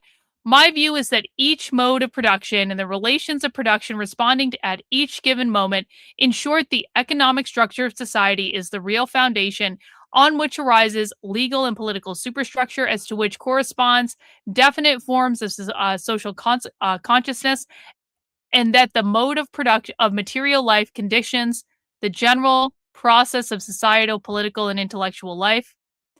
People differing in their gifts. Okay, he's trying to make the point that not all people are created equal. Secondly, liberalism and capitalism operate under the assumptions that all humans are basically good, and that they desire to engage in competition. Both notions are patently and obviously false. Humans are neither basically good nor basically evil, but are inherently capable of both goodness and badness. Communists would disavow acts of individual terrorism. It is not the terrorism part they have a problem with. It is the individual part. So no, like I would not expect them to come out and be vocally against it. But like if they were, they would denounce the individual nature of it. They would not denounce the terrorism. But yeah, I think you phrased that correctly. So the socialists and communists condemn his actions because he acted for himself and not on behalf of the collective. Exactly. You got it right. But are inherently capable of both goodness and badness, as they are basically animals, and are complex creatures with very strong inherent drives that can have both harmful and positive impacts on those around them. Regarding competition, it is perfectly natural for some humans to have no interest in it, as life is not a sporting event, and cooperation is just as natural in biology as competition is. The bourgeois class needs people to think that humans are basically good in order for people to accept unquestioningly the absurd freedom that has been obtained by the bourgeois class, especially in economic matters. If it was understood widely that humans are not basically good, but do tend strongly to become very greedy and debauched when granted unlimited access to luxury, then more people would strive for stronger regulations, regulations which if installed would hinder or entirely remove the power of the bourgeois class. The reason the bourgeois class needs people to think that all humans naturally desire to engage in competition is so that the bourgeois can then label anybody who does not wish to compete, or who wishes to restructure society in a form that is not capitalism, as being some kind of aberration that should not be listened to on account of their supposed abnormality. Finally, liberalism and capitalism operate under the assumption that all humans are rational-minded and fully autonomous, and are thereby fully capable of obtaining a life of contentment merely by wanting to live such a life greatly enough. This idea is completely false. For if it were true, we could reasonably expect that no human being would be dissatisfied with their existence at all, as they all would merely choose to live a better existence and then begin to do just that, since that option is supposedly entirely open to them. Finally, liberalism and capitalism operate under. No sane or healthy person wants to be in chronic pain, or to be starving or socially isolated. These unfortunate conditions are by no means chosen, but are in reality forced onto people through biological, societal, and historical processes that are outside of the control of the individual. But the bourgeois class needs people to think that they are fully autonomous and rational-minded, for it not only gives people the illusion that the bourgeois class themselves attained all of their power through honest and genuine hard work, instead of through luck, but the assumption additionally causes people to falsely believe that any problems encountered by themselves or others are not serious issues that are the results of any inherent flaws in society that arise out of capitalism, but instead are mere trivialities that can supposedly be overcome easily by anyone who wishes to overcome them. We thusly have summarized the main assumptions on which the philosophies of liberalism, capitalism, and by extension of Western society, are based and maintained. I do not mean that the entirety of society is upheld by these assumptions allo. Any, as that would contradict the fact that it is the economic structure of high capitalism as a whole which itself upholds the political and cultural superstructure of Western society. Rather, I mean that without these assumptions being so widely in place as they are, there would generally be a lot less mental grounds for people to believe in the efficacy of capitalism at all. Therefore, it is true to an extent that these assumptions maintain the public belief in liberalism and capitalism. There are in fact two more assumptions, but these don't seem to be quite as deeply ingrained into the. And again, I just want to note for people, he's saying liberal and capitalism together every single time. That means he believes liberals are capitalists. That means he is not a liberal, he is a communist. There are in fact two more assumptions, but these don't seem to be quite as deeply ingrained into the collective thought of people as the other ones that I discussed. These additional two are the assumption that humans are individualistic by nature, and that humans are blank slates at birth. And the blank slate idea is basically the socially accepted alternative view to the idea that humans are basically goo. He does not believe that humans are individualistic by nature. He's saying the opposite of that. Both assumptions are demonstrably false.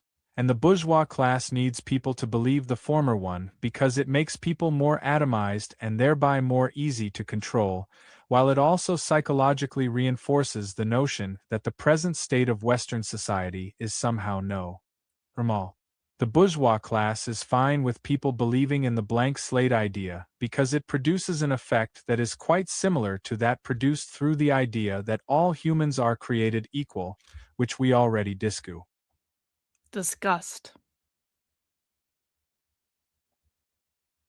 Therefore, we can now at last look with closeness at how monogamy has been largely done away with in high capitalism, and we also may view in detail the hypergamy that has replaced it.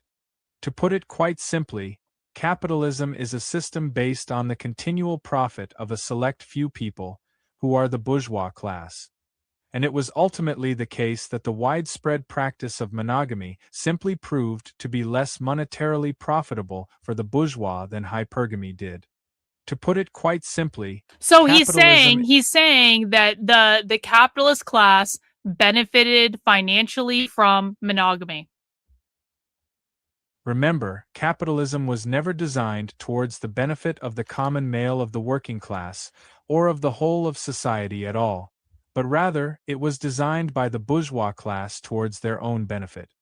During the world wars of the 20th century, while capitalism was increasing in its technological advancements, the stability of Western bourgeois dominance was threatened greatly by the rise of communism, a system which directly attacked the power of the bourgeois class and improved the lot of the proletarian male. After the chaos of the world wars came to an end, however, the international communist movement was still not as powerful as the Western capitalist world. And the Western bourgeois class, which had been increasingly gaining power for much time and had just defeated its National Socialist enemies, suddenly found itself in an outrageously prosperous and triumphant position, being absolutely free to restructure Western society to their own wishes, namely towards the goal of increasing their profit and power. And so here is where the anti-Semitism apparently comes in. This is what they think is anti-Semitism in this footnote. It is the case that there was amongst the Western bourgeois class many Jews who in their newly acquired power immediately set about creating the state of Israel, which became essentially a kind of base from which they were to assist in the expansion of capitalist hegemony in conjunction with American and British corporations. The influence of Zionist Jews upon the Western bourgeoisie is in fact so strong that in my other works I sometimes refer to the Western ruling class itself as the Judeo-bourgeois class. With all that being said, however, it is very important not to fall into the absurd delusion of... Hang on, we gotta go down to the other part of the footnote. Thinking that all Jews globally are somehow the participants. Yo, we got a member chat. Thank you, Ninja Artist, for gifting a channel membership. W's to you. I really appreciate it. Thinking that all Jews globally are somehow the participants in the globalist imperialist scheme that the elite Zionists and their Western bourgeois allies are so desperately trying to enact in present times. Ultimately, the true heart of the bourgeoisie is capital, and not the Jewish race. And this again, we pointed this part of the quote out at the beginning of the stream. Ultimately, the true heart of the bourgeois is capital and not the Jewish race. He is flat out saying this is not about being Jewish, this is about being capitalist. Ultimately, the true heart of the bourgeoisie is capital, and not the Jewish race. And it is still the case that a vast portion of the Western bourgeois class is not Jewish at all, but is composed of people from a wide range of ethnicities, who would still be vile and corrupted without any Jewish influence, so long as they remain capitalists. Furthermore, it must be understood that various ethnically Jewish people throughout history have been some of the most renowned and effective combatants against the Western bourgeois class. All right, that's the end of that footnote. Let's go back up. Therefore, we can now at last look with closeness at how monogamy has been largely done away with in high capitalism, and we also may view in detail the explain that. hypergamy that has replaced it. To put it quite simply, capitalism is a system based on the continual profit of a select few people, who are the bourgeois class. And it was ultimately the case that the widespread practice of monogamy simply proved to be less monetarily profitable for the bourgeois than hypergamy did. To put it quite simply, capitalism was never designed towards the benefit of the common male of the working class, or of the whole of society at all, but rather it was designed by the bourgeois class towards their own benefit.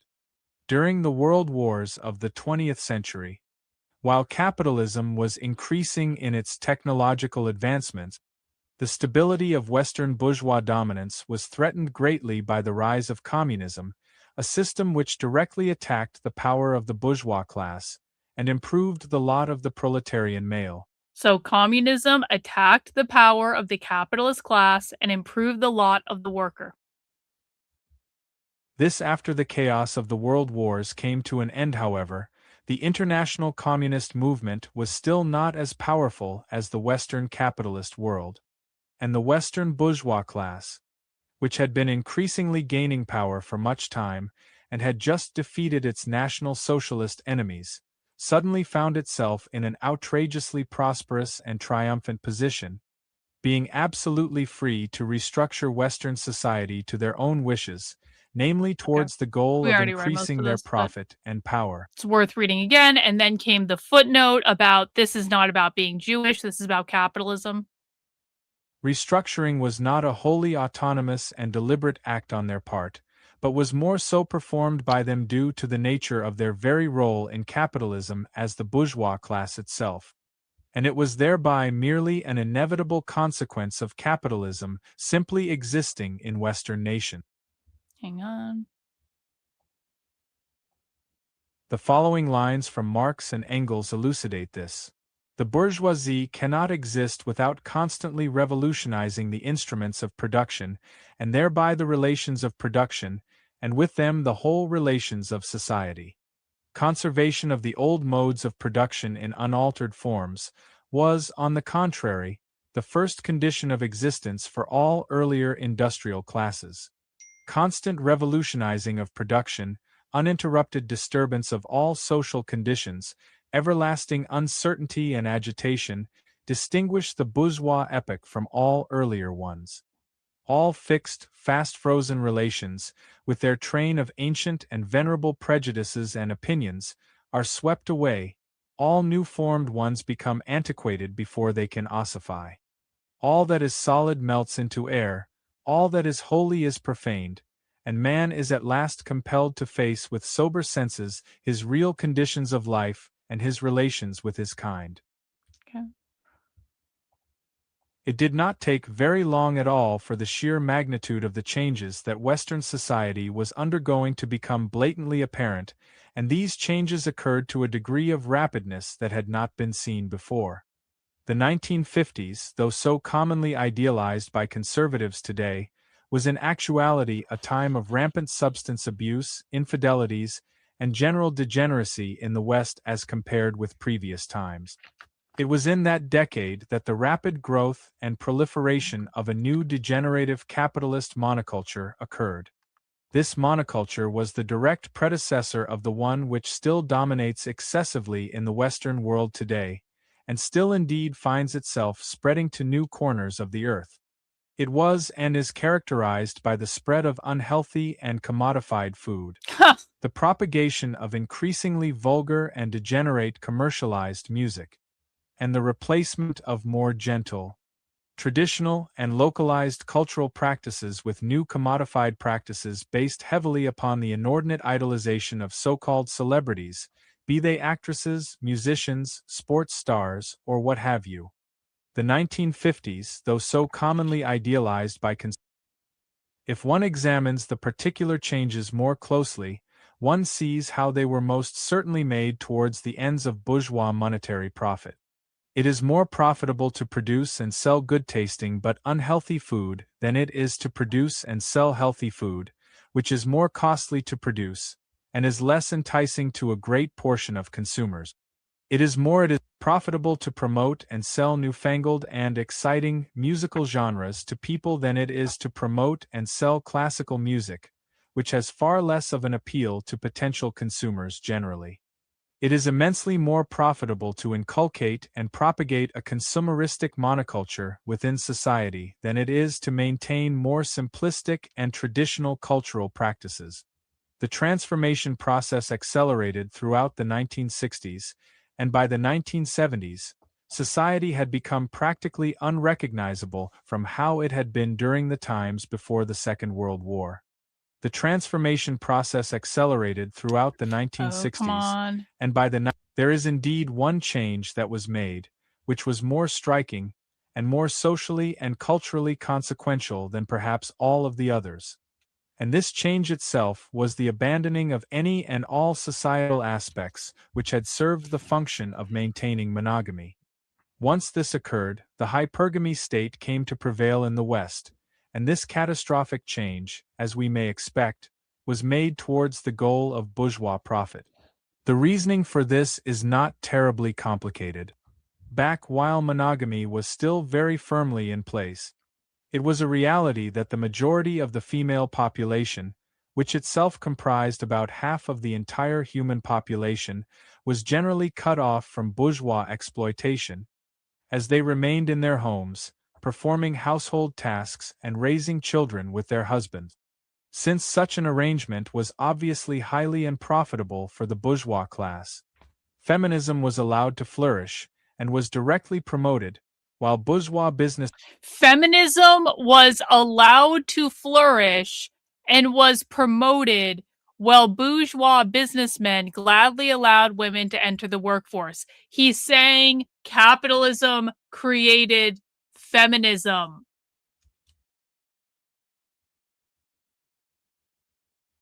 He's saying capitalism created feminism because it was more profitable to it than monogamy was. Okay.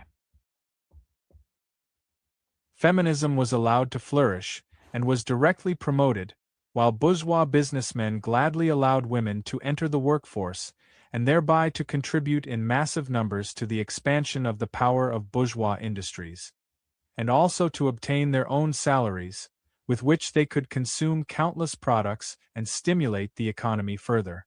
The reasoning for this is not. Let's look at these footnotes. Many people today believe that rampant consumerism is simply an inevitable result of technological advancement. But this is demonstrably false, as we can plainly see that in each of the communist countries that presently exist, that there is indeed a presence of advanced technology, to varying degrees, while Western consumeristic monoculture is either present only to a rather limited degree or practically absent completely. In their mansions and skyscrapers, bourgeois men also readily and frequently indulged in adultery with some of these women, creating a situation which echoed the palaces of old, within which lived ancient rulers presiding over their harems of dissolute concubines.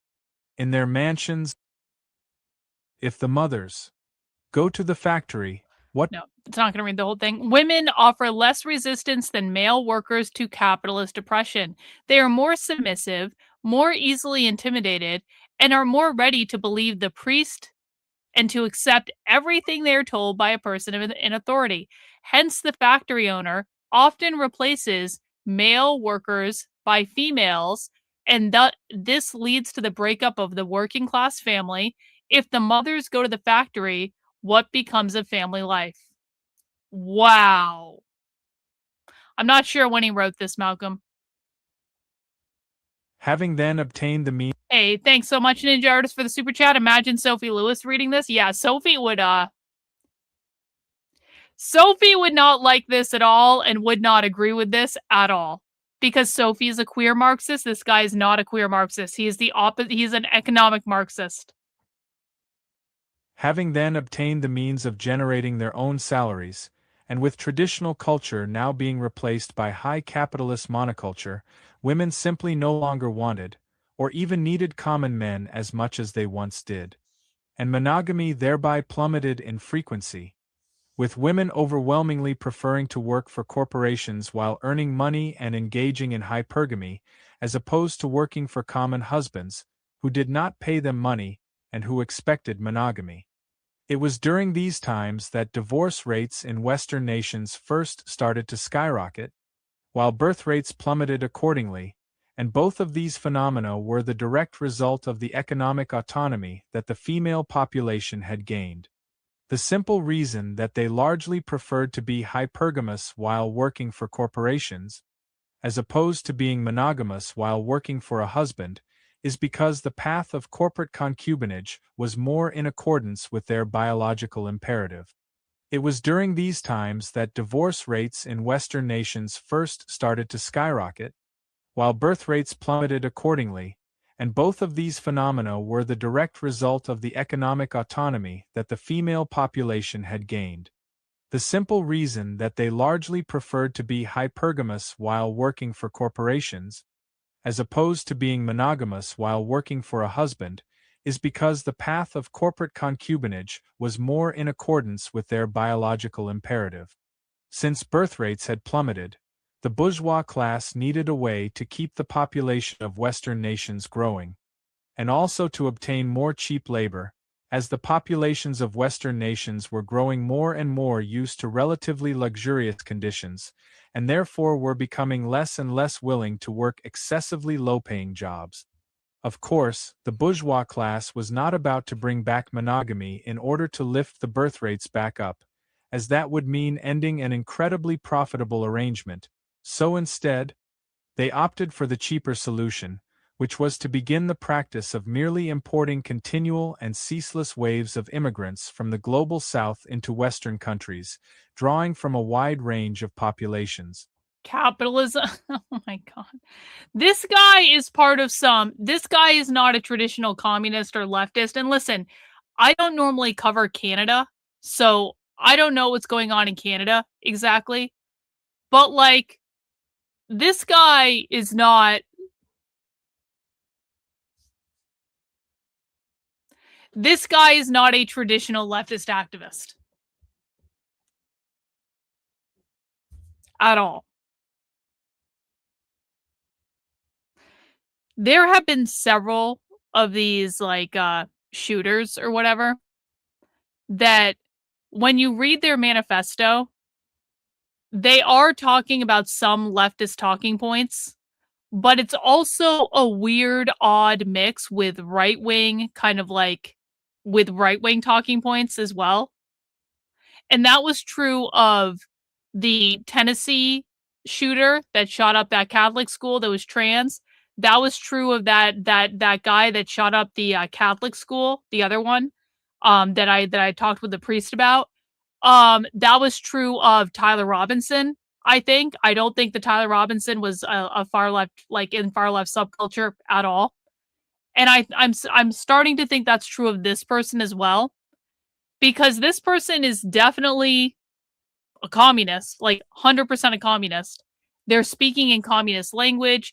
They're using communist intonation. This is not a document that's written by a pure right-wing person or a pure left-wing person. But I am positive that this document was not written by a Groyper. I am positive that this document was not written by someone that is more on the right, just because of specific turns of phrase that are really only used by left-wing, like far left capitalists or like anti-capitalists, far left communists. But there is something weird going on, and I don't know what subculture this is, but I know it's not traditional far left activism where there is being a marriage of it's not the far right. There is no universe in which this is on the far right, Jenny. There is no universe in which this is on the far right. Because again, as I just explained, they are using specific phrases like the state of things. They're calling capitalism systemic. They're using very specific phrases that are really only used on the far left in all the documents and all the zines. So it's very clear to me that this is someone who knows those phrases, who has been in a community in which those phrases are used. Those phrases are not used on the far right. They're just not. Well, I would appreciate no spitballing. As I have said before, we don't make shit up here. We do not make shit up. It is a fact that I do not see that language show up on the far right. I see it show up only and exclusively on the far left. The terminology is communist. It is far leftist.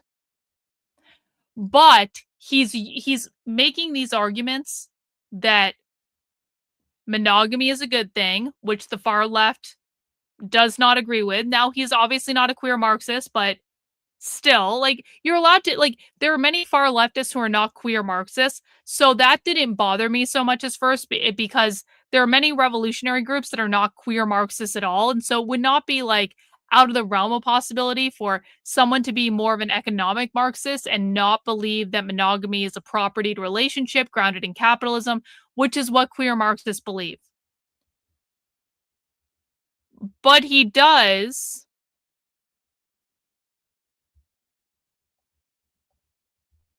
If you get put in a timeout, it's because you made a stupid comment that I don't appreciate right now. But he does make the argument that capitalism is responsible for the destabilization of society because it destabilized monogamy. High capitalist societies are anti-monogamy societies. They're societies in which people are they're not engaging in monogamy. That destabilizes society because then men have to compete with each other over women and yada, yada, yada, yada, yada. He's saying capitalism created feminism, which is not something and not an argument that someone that is a pure leftist would ever make, ever. Because far left feminists, quote unquote feminists, believe the only true form of feminism is anti-capitalist. But he's saying that capitalism put women in the workplace, which, got rid of monogamy and all that stuff. He's now saying capitalism created the immigration problem, which again, if this were a real, like a pure far left activist, he wouldn't see immigrants as a problem because the far left doesn't believe in borders. They don't believe in immigration. They believe in completely open borders where anyone can go anywhere. And so to say that capitalism brought immigrants into this country, that is pretty antithetical to what the left believes. So again, it's like, this is absolutely someone that is very, very, very well read in far left communist propaganda. 100%. But there's some weird blending of right-wing ideas with the communism. And I feel like I've seen this several times now with these shooters, that the right comes out and lies to everyone, is like, this is a leftist and da da da da da.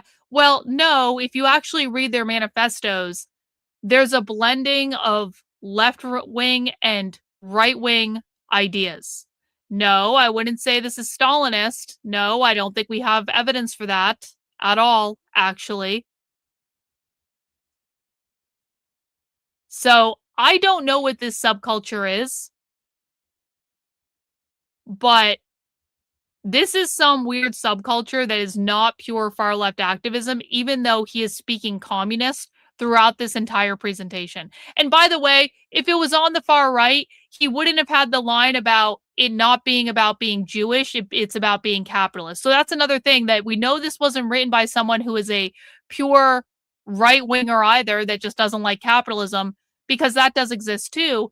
But the fact that he said that it's not about being Jewish, it's about being capitalist, there is no fucking universe in which that would ever be said on the far right. There's literally like a 0% chance of that ever being said by someone who's on the far right. So They opted for the cheaper solution, which was to begin the practice of merely importing continual and ceaseless waves of immigrants from the global south into Western countries, drawing from a wide range of populations.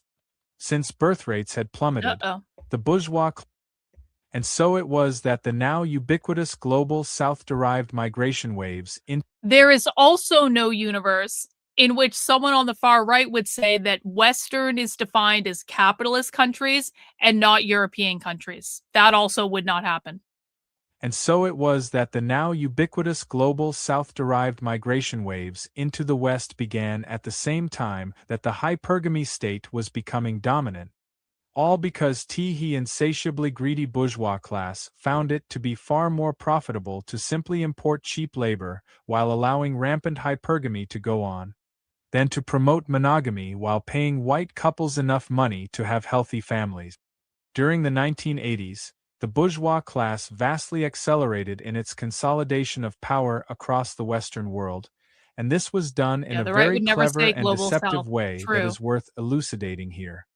During the 1980s, the bourgeois, in which monogamy and more... In these times, common Western men, seeing how bad things were getting for them socially, wanted greatly to return to previous days in which monogamy and the traditional cultural practices were still widespread. Seeing this, the bourgeois... Oh, fuck, Colin is on. Hang on. We need to take a break. What is the name of his channel? Master Shake? Please remind me. Apostate Radio or some stupid gay shit.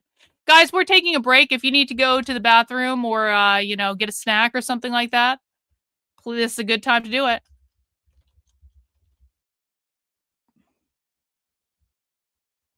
Oh, got him. Taking a moment here. There it is. Can hear the heartbeat. That's beautiful, man.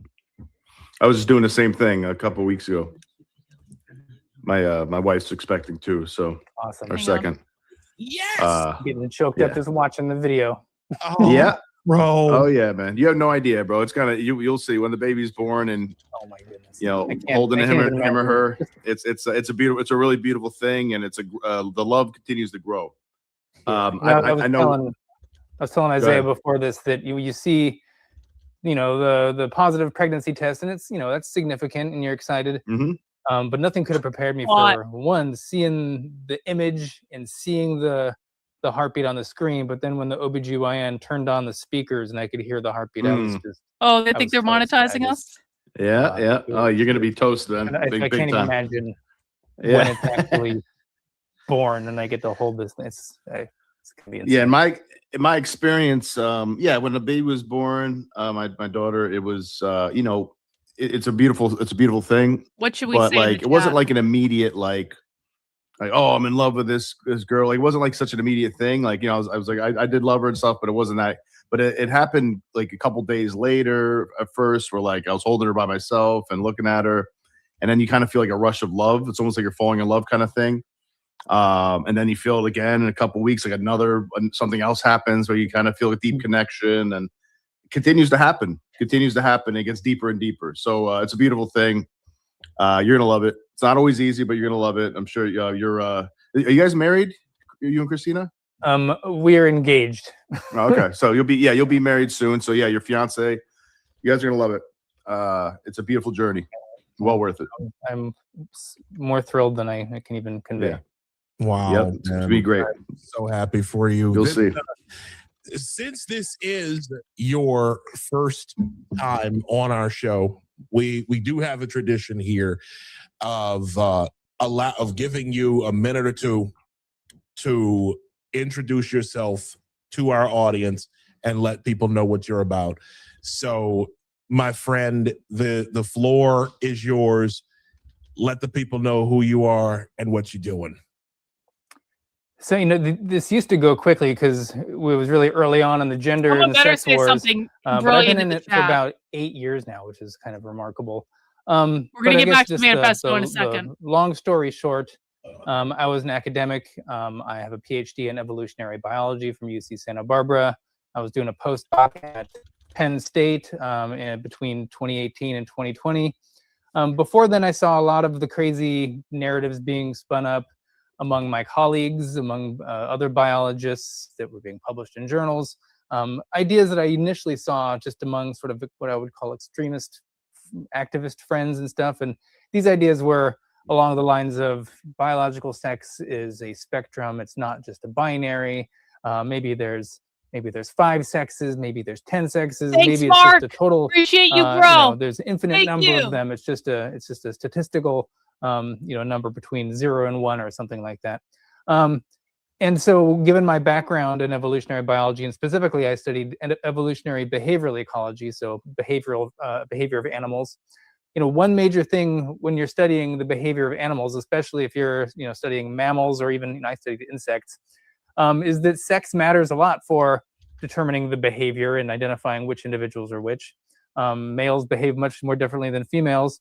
And so I had an extensive background in learning what males and females are, not just in humans, but the universal fundamental definition across all species. And so I was reading these articles that were coming out in big journals like Nature and Science and stuff, talking about how sex is a spectrum, and biologists think it's much more complex than male and female. And they were just so misled and incredibly wrong on just what it means to be male and female. And so I started speaking out against that, first among friends. Then, I had an article in Quillette in 2018, which really kind of put me on the map. Experienced an immense cancellation campaign from that. I thought about maybe stepping away from it, but then I decided, in for a penny and for a pound, I went and I published another article in the Wall Street Journal called The Dangerous Denial of Sex, and that was in 2020. And that really pissed him off. And so I ended up, this was right around COVID was starting too. And so he's so boring, I was but we're getting just gonna totally canceled. We're gonna get some good questions in the chat for him because he refuses to answer questions on a normal basis. So the fact that we can academia, do this live. I worked at an organization called FAIR for a while to try to rid DEI in universities and stuff. And then I took a job at the Manhattan Institute. They hired me to work on the policy side of things against gender medicine and all the ideas that are sort of buttressing this the gender affirming care and transitioning kids. And one of the major reasons people want to trans kids is because they have bad ideas about what sex is and whether it's mutable and a spectrum or whatever. So that's what I've been doing. I guess, the biggest thing I've done so far is last year I defined what male and female and man and woman were for the White House. That is now law of the land across, the entire U.S. Really? I've been involved in that's awesome. Putting together the team that did the pediatric gender medicine review for the HHS. And I'm doing other stuff with the HHS right now, and really just going at Karlyn can define male and female, guys, as hard as I possibly can. He can also breed with a porn star because his future wife and baby mama is a porn star. Bless you, dude. That is insane. I know you've been in the fight against gender cultism for quite some time. I didn't know you had been in it since 2018. I didn't know you had been. I didn't know you had been at it for that long. I mean, it's crazy because this thing was so prevalent. Even I remember hearing stuff as far back as 2013, 2012. God, 2013. Yeah. It all started in 2013, guys. It all started in 2013, not 1950. 2013. Are you fucking stupid? Genders and everything. But it always sounded just weird to me. But then when they started getting really militant and you started getting the queer theory stuff thrown in it, it was just okay, something's really, really wrong here. I mean, what was that like for you? Like in the midst of all of that, like in the midst of the cancellations that you were going through and all of that massive like institutional pressure, what was that like for you? It was a surreal experience. I had seen the ideology, from its really just its nascent beginning. Maybe as far back as 2010, I remember seeing, because I had a girlfriend at the time who didn't start out woke, but became what we would consider woke. And just the idea that gender ideology started in 2010 is laughable. Going to graduate school to study behavioral ecology, and now my girlfriend's all of a sudden denying that sex differences exist between males and females and humans. So I saw that. I saw a lot of her friends. She was heavy on Tumblr and stuff like that. So I was kind of seeing these ideas that were coming out, but it was just on Tumblr. It was on these like little activist blogs. I guess where they belong, really. Like that's okay. That's kind of what you expect. Little niche internet activist communities to be there. Hey, Dan, and so thank it was you so just much. kind of like I saw it and I noted it and I flagged it, but I just couldn't imagine that it would have picked up so much steam. And then from about 2010 onward, I was in graduate school. So I started graduate school in 2012. And again, it was still there. It was maybe a little bit more, but it was still just activist fringe on campus. And, I kind of treated them like I would have treated like flat earthers. It's just like, it's crazy. Like, yeah, you should criticize it because it's bonkers. But like, are people really going to take this seriously? Can this really go mainstream? Can the flat earth really go mainstream? And so I just thought, like, why give it oxygen? Just like, whatever. And then, maybe around, I think 2013 is when the stuff really took off. But then I was in graduate school with my head down doing wrong, Colin. Advisor to the White House, guys. Advisor to the White House doesn't know shit about what he's talking about. This is why we're doing this. This is a person advising the White House who has no fucking clue what he's talking about because he thinks that gender ideology started in 2010. Really getting out of control. I think 2015 is when Nature published that Sex Redefined article that all the activists. This is why we know more than the White House. These are their advisors. Total clown world ever since. And now we find ourselves, not only are they sort of the dominant force on campuses. Thank you, Raccoon. Appreciate it. They've permeated all of the sciences. Appreciate you, bro. Medicine. They've taken over a lot of the law schools. It's just like 5-alarm fire. Like, how did we even get to this position? So I'm struggling to push back against this stuff as much as possible. But it was crazy to experience it. I mean, I saw it evolve and grow and morph, and yeah, it's just this monster. It's shocking to have witnessed. It's a serious problem, man. I think a lot of people have the same perspective that you said you had early on, and even probably I did very early on as well, because I started really noticing this stuff at like 2014, 15, and just kind of, I used to be Democrats, what this show's about. We were past Democrats, progressives, really. And I always hated wokeness, like all throughout my life. And even when like in high school, wokeness, kind of radical feminism was kind of coming, like, entering the scene a bit and stuff. Where like they're kind of some like, kind of bogus claims and that sort of thing of whether it's like wage gap or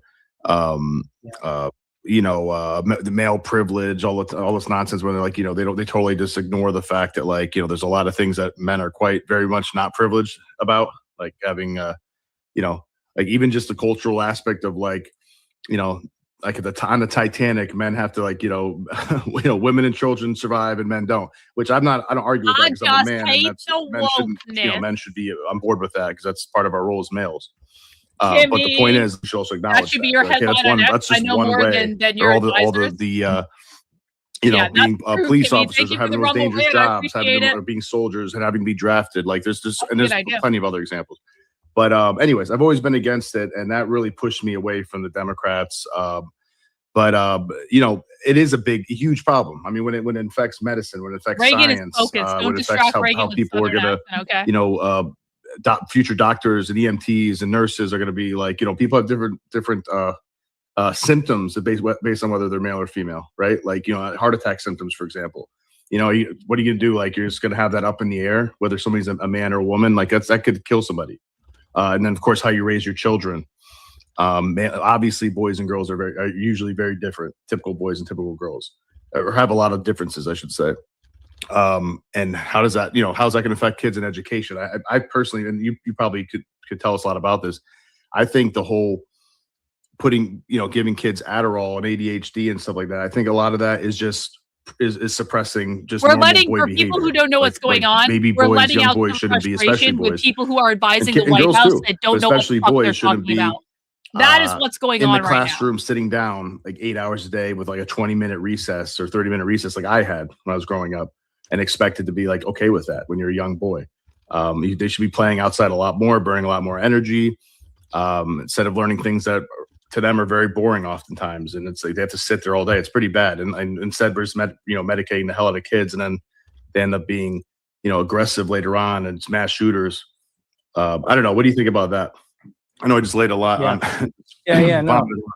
I mean, I think what you hit on is that like a lot of this sort of originated with this idea that sex differences, at least in psychology, are a result of socialization. They call us like blank slateism. Let's see if Colin can explain that capitalism created gender as a social construct. Let's see if he understands that. Sometimes they'll say like from the womb, depending on how you're treated, from the moment you're born and on. This is our recess. We're taking a moment. That shapes and changes your brain and makes the sexes have different behaviors and things like that. And so if that's your vision, if that's your premise, and then you're like a 5th grade teacher and you see the little boys in your class are just like running around the place and they're going crazy and the little girls are just brushing each other's hair, you're going to be like, wow, the little girls are so well behaved, and you're going to be like, something's wrong with the boys.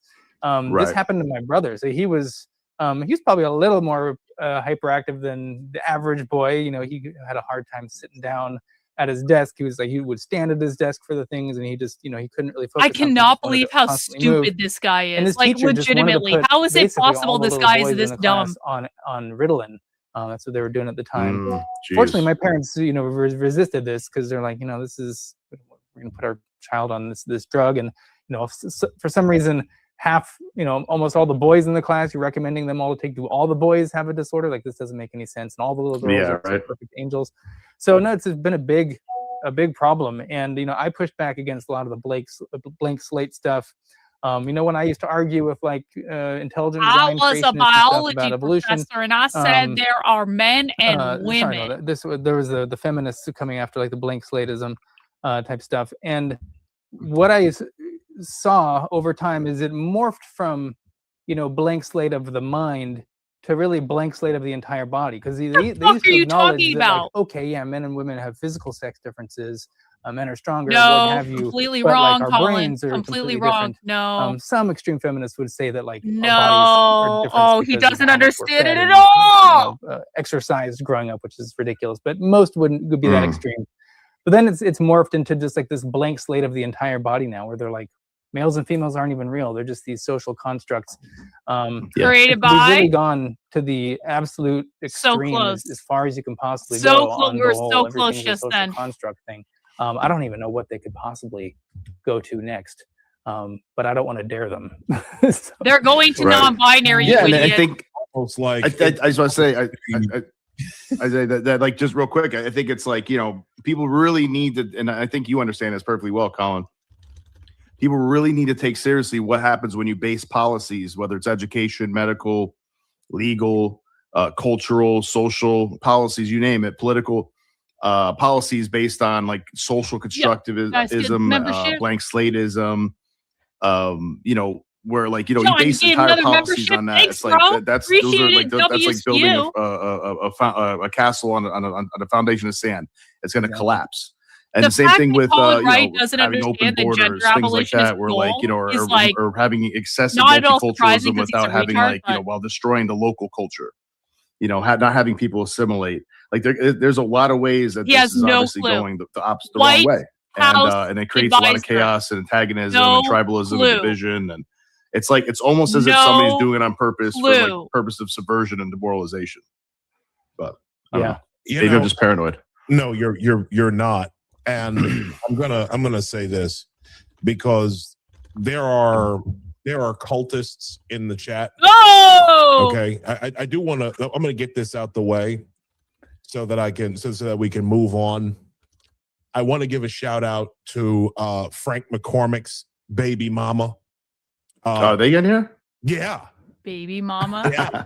Baby Goodness. mama. He Yeah, fucking wishes like- Big he Mama's could here? fuck me. Yeah, Big Mama's here. Oh, Big Mama. Come on. All Big. right, well. And it big. looks like we have our I'm very first literally super chat. thinner than all Oh, of them, by the yes. way. Yes, the Literally entire thinner audience than is all of us. them. Yeah, here we go. Thank you. Undead Steve-O for $2. Colin, say capitalism. Capitalism. Just say it. Thanks, Steve-O. Thank you, Steve-O. I'm Thank not you. sure what that's referring to. Well, He's no, not sure what it's listen, referring the one to. thing you have to understand, I don't know if you've. He's I don't know not what sure run-ins what you've had with capitalism these- is with these referring fucking to. creeps, White but we've had House several. Advisor W. And Steve-O. thank you for all of the W. Steve-O. you know, for all of the engagement. We appreciate it. Keep it coming. Yeah, we You will keep it guys coming. are literally in the no shit cult. I'm gonna go ahead and We say it. control bullying the us. show. You guys, we you guys are in win. the no We shit control cult. the No show. shit. We Like whenever I win. see Colin no shit, our loses. shit, right? They Isaiah follow loses. Karlyn when she stalks We people. win. Exactly. It's like They when I look at lose. stuff like We this, control right? the show. Yeah, I can't. Who's chat? Like, hold on Our a second. chat. Let me Who's find chat? it here. Our chat. Where she Who's goes, chat? Our chat. social constructs created by capitalism. Come on, Colin. You could no shit. So The only ones who explain talk it. about social constructs So are explain it. communists and leftists. Okay, and other denominations of leftists who talk about that kind of stuff. Okay, the whole concept of the tabula rasa, like we get this, and then here comes Karlyn. Like again, it amazes me that people actually think that this bitch is fucking brilliant. She goes, they're gonna make everyone non-binary, you idiot. Oh Yeah. no shit. So then why Because, couldn't yes, you no explain shit. You gotta it? do So that then because what? guess So what? The entire then point of why the left does these days Colin is to destroy support distinctions, queer majority, destroy anything, which anything that could overtly lead to any kind advances of this individualism. ideology? We know this Can you already. answer You're that? not saying Why does anything Colin that Wright everybody support else doesn't queer know at this majority, point, which okay? Give it overtly a fucking rep. advances You're not this impressive. ideology? All right, well, Honey, I'm a lot more pressing than you. thanks, I own your thanks, fucking Big Mama. fat, you black fucking So, bitch. Colin, while we're on the topic, I did want to ask you because you're talking about how like it's infected academia This is- I'm and like- culture and everything. Second win, What bro. do you Let's make go. Let's go. What's his name? Neil Let's deGrasse go! Tyson, like dragging his feet on this and playing stupid and being like, No, "Why do you even care?" I think who did he say that to? I don't know if it was Rogan or whoever he was saying it. Why do you even care about this trans thing? It's like, what, did you listen to anything anybody said about this? You listen to any of the criticism and have you thought for more than 2 seconds about it? It's like, is he obviously he's being obtuse? It seems like, but Yeah, he's been extremely frustrating to watch just because I do think he's smarter than that. Let's of course. go. So he can be a little pretentious, but he's not an Let's idiot. go. But W and is you can accent. just tell Thank you just so the much for language the he 5 uses and how gifted he channel dances memberships. around. I'm instantly You know, like, happy. he This is knows all the taken difference to brighten up between my being a fucking male day. and Yeah. W wearing a Master dress, Shake. like for God's sakes. But whenever he's asked about like, you know, the sex, whether it's binary or not, he'll pivot Yes, and they he'll talk really about, like, advise the White House. well, how Yes, do we, they really you know, do. Yeah. identify someone's sex when we're out in public. You know, we're not looking at their genitals, we're looking at their hair and all this stuff. It's like, you know, that there's still a fundamental fact of the matter versus like what we perceive, on the outside layer, what they're presenting to the world. The Like, White there's House still a doesn't know difference. any of the stuff we Nothing talk they about can on this do channel because the about White how House much makeup advisors they're don't putting know on. any It's of the gonna stuff we change talk the about fact on this whether channel, this person guys. is either male or female. And he just can't go there. He has to like leave this, pretend. play this They can't little help game but talk because about he me. They're knows that if obsessed he with me. doesn't like Every doesn't time. dance just the right way there, Can't that he's answer just gonna questions have though. Can't answer so- questions. Notice they cannot answer any intellectual questions. They cannot. Colin Wright, PhD, White House advisor, cannot intellectually defend his ideas. All they do is insult and make fun of and say no shit. When in fact they don't know what we're saying, guys. They don't know what we're saying. They cannot explain it. If they could have explained it, they would have already done it. They can't explain it. They don't understand it. Isaiah doesn't know any of this stuff. He's a low IQ fucking midwit at best. This is who's advising the White House, and this is why the White House knows nothing. Oh man, like wait till that really happens, like at an elite level, or you have like some like 7 foot tall dude in a basketball. Yeah. I mean, girls are gonna get hurt. First of all, second of all, even if they're not going to get hurt, it's like, what if you were that person, training your whole life, to get that scholarship or to get that gold medal or whatever. And if you're not, if you're not the gold medalist, by the way, we are literally the only people watching this live right now. This is Isaiah bots. Can we go to Apostate Radio on Rumble real quick? Actually, Isaiah bots his Rumble streams to make it look like he has listeners, but he doesn't actually. He doesn't. Shit, I can't find it. What the fuck? Apostate Radio. Hang on, I'll turn this on as I'm looking for it. Who actually, also agree, but so many of them don't, it seems like, and it's really sad. Yeah, well, he proposed the most. Why can't I find it on Rumble? Can someone help me find this on Rumble? Hormone categories, I think is what he said. Why don't we just measure people's hormones and we can decide where to put them? It's just like take blood tests all the time. Yeah, so like I could just take a bunch of steroids, get fully jacked, go off of them, pass like a hormone test thing. Like we don't care so much about current circulating levels of testosterone. Like that matters, but like even when I'm getting older and I need HRT or something to maintain my testosterone, like it doesn't undo the fact that I went through male puberty, and that doesn't reverse when you lower your testosterone. It still made me over 6 feet tall. It still made my tendons, even bigger. It still makes me. Yeah, they're probably going to keep bone density, upper body strength, all that stuff. Like it's maddening how obviously dishonest they are. Estrogen or you lower testosterone. Yeah, that's why we're doing this little exercise. That's it exactly. Issues in any depth at all. Master Shake, what is his Rumble channel? Rogan to millions of people. Like, is he live on Rumble right now? It's disgraceful. It's really disgraceful. Like, I don't talk about, black hole physics. I don't know crap about that. He should just stick to physics. Like, stick to physics. No, he should be. I mean, even if you don't want to comment on it that much, you should be like, you know what? I get what you're saying, Joe. I get what you're saying. Well, no, it's not Isaiah who's advising the White House. It's Karlyn. But for some reason, all of these people go on his show because he's part of some like paid shill ring or something. Even though Isaiah has no viewers, he has no actual audience. This is why we can own his chat. It's ridiculous because of who these people actually are, right? You wrote a piece in City Journal exactly. recently, they would rather own me than actually deal with the problem, and that is actually the primary problem that we deal with. Should not. Hey, be Hans, can you please stop spamming and get a little more creative? Come on, I know you can do better than that, Hans. You can do better than that. Know this was a thing. Thank you, Ms. Can. And it was just recently rejected, according to your piece, and then some other reports. Yes.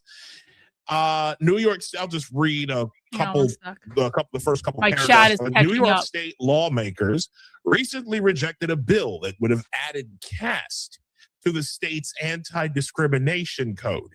Okay, we got the Rumble link. It would have made New York the first state following a failed attempt in California to enshrine the Indian system of social hierarchy in its law, adding yet another category to the ever-growing list of DEI concerns. The battle, however, is far from over. Funny thing that I just noticed. Look at this. Listen, I want to show you something. I want to show you something about Isaiah's Rumble channel.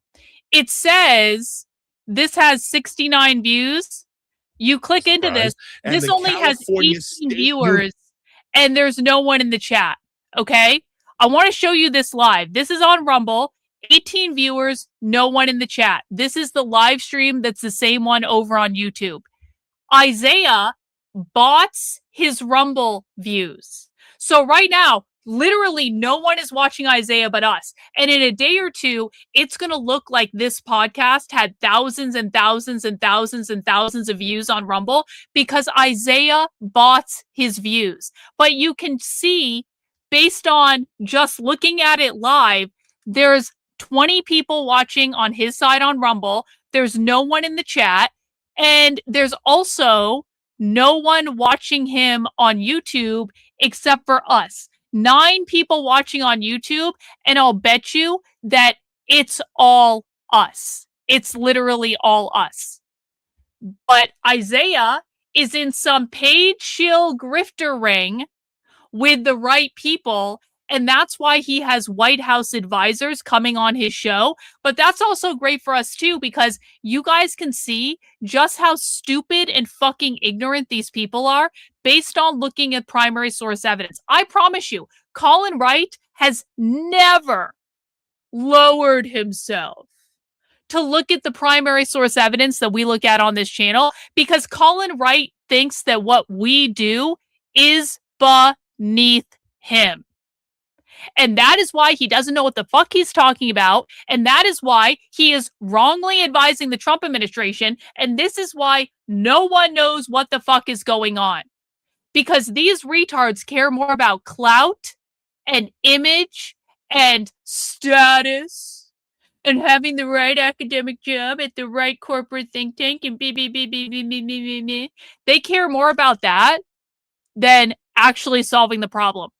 You think that Colin Wright is going to save your kids from gender ideology? That is stupid. And you know what? I wish you the very best of luck, but I think they're going to queer your kids, because ain't no way Colin Wright is saving you guys from gender ideology. That is never going to happen. You know, like training materials they want to give people, it actually made people more aware of caste and more likely to vilify the so-called, you know, like privileged caste, the Brahmins, and to identify discrimination when there wasn't actually. It made people. That's always what happens upset too, and by the way, angry. Colin. Like it added discrimination. It made people more willing to discriminate by being exposed to this training than lessening it. So it's just That's what those programs always do, right? Those DI programs, Exactly, like if they tell you about race, like they'll bring up like different stereotypes or different slurs, and then people start thinking about them. exactly. It just they create the problem that they're DI training purporting to want to solve. And then they're going Which to, is of course, probably be the like, oh, point. look, now there's all this caste discrimination. Then they're going to just self-fulfilling prophecy, feedback loop, Right. more caste, you know, training materials, and then and on and on and on. Which is probably the point, because then you could argue that you need DI officers because you had more what do you call it? Incidents of That's racism. it. I want everyone to leave. I want everyone to leave their chat. I want everyone to leave right now. I want to see the number drop. I'm going to drop it. I just want to see everyone leave right now. Let's see the number drop real quick. I know it takes a second for you guys to do something after I say it, but please just leave. Just close out the window. We're going to turn it off because we've spent enough time on this. And while it was very funny and very entertaining and I think very edifying, I want them to see their number drop. So I need everyone to log out of whatever window you're in watching this, because I want to see the number drop. And it looks like the number is going up. So I think that you guys are not doing what I'm asking you to do, but that's it. That's okay. Bye-bye. Bye-bye. Bye-bye. I'll order you to do whatever the fuck I want, Musican. You're in a cult, remember? You're in my cult. That was fun. That was fun. Go team. Go team. I know a lot of people had no idea what was going on. You know what? I think that's a good place to end the stream. I think that was a good place to end the stream. Where do we leave off in this manifesto? We made it to page 19 of the manifesto, which is pretty good. I'm in a much better mood now. I know we only got half our channel membership goal today. I didn't really push it. I was in a pissy mood. It was a pissy show. But I feel better now. I feel better now. I feel better. You guys feel good? You guys feel okay? Well, I'm going to be back tomorrow. I don't know if we're going to read the rest of that manifesto, if I'm being honest about it, because I feel like probably there's other stuff we can do. Probably there's other stuff we can do. I feel pretty confident that I understand that kid now, and why he did what he did. I do again think, and I'm being like, yeah, we got the point of the manifesto. I do still think, I don't think he's pure left wing. Ginny, thank you for the channel membership. W's to you, my dear. I still maintain my position. I don't think he's a pure leftist at all. I think there's some sort of new weird subculture that is blending left and right, that is not far left activism, that is a completely separate thing, but is also not on the far right, because it's just not how people on the far right talk. It is a new subculture. I don't know what it is. I don't know where it's coming from. I don't know what's influencing it. I just know it is not part of far left activism. It has a foot in it. It has the language of it, but it is also incorporating, it's kind of like a gain of function thing, I think, where it's like a new evolved ideology that is separate from the queer subculture or a narco-communist subculture or any of that. It is its own separate thing. And we have to understand it as its own separate thing. You can't look at it as part of left-wing subculture because it's not. You can't look at it as part of far-right subculture because it's not. They don't use the same language. And so that's what I'm thinking. That's it. That's it. That's it. That's it. All right, guys, I'm going to take off. Hopefully I feel better tomorrow. I will see you guys then. Thank you to everyone who sent in super chats. Thank you to everyone who sent in channel memberships. You guys rock. Thank you to everyone who asked unfortunate questions to Colin Wright over on Isaiah's channel. And I'm sure they're going to have a really boring stream for the rest of the night that no one's actually going to watch, and that's fun. No, we're not going to do Disenraged tonight because I'm just not feeling it. It's not the night to do it. I'm not feeling it. I'm in a bad mood. I don't feel good. And so we're going to skip Disenraged for tonight. We'll do it next week. And I got other stuff to do. Honestly, I got so much shit I got to do before I leave on Thursday to go to a super secret location. And so I'm going to get some shit done. I'm going to get some shit done tonight. But I appreciate you guys. Thank you so much for supporting what I do. I'll be back tomorrow. Take care. We'll see.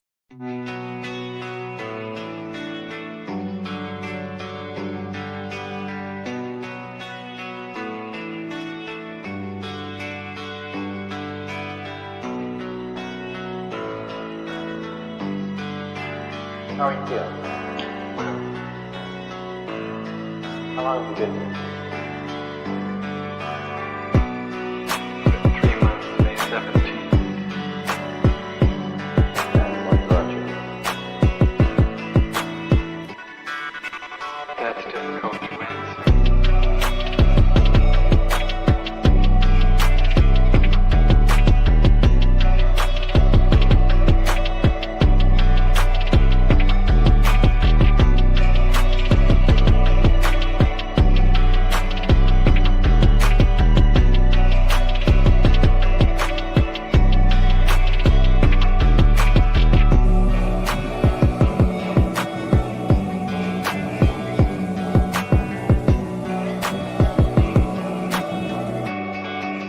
Would you give me some idea?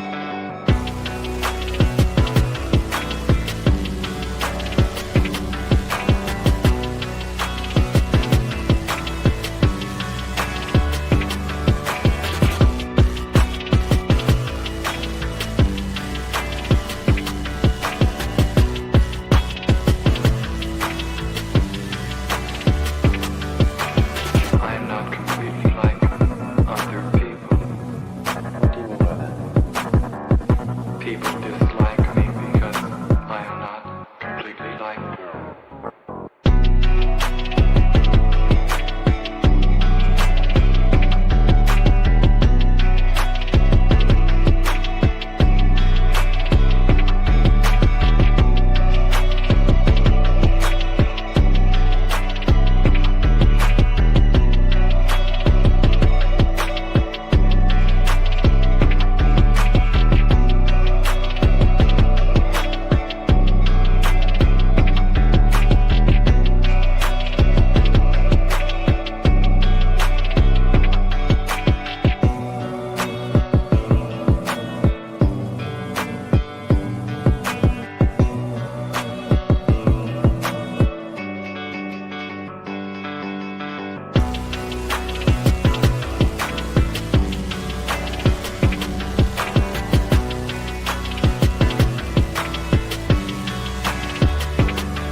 I am trying to do with my life something which few people try to do.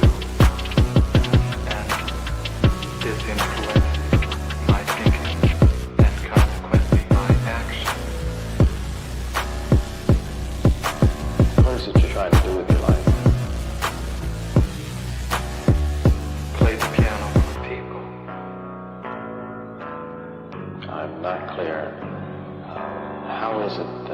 playing the piano for people has eventually resulted in your being here in the hospital.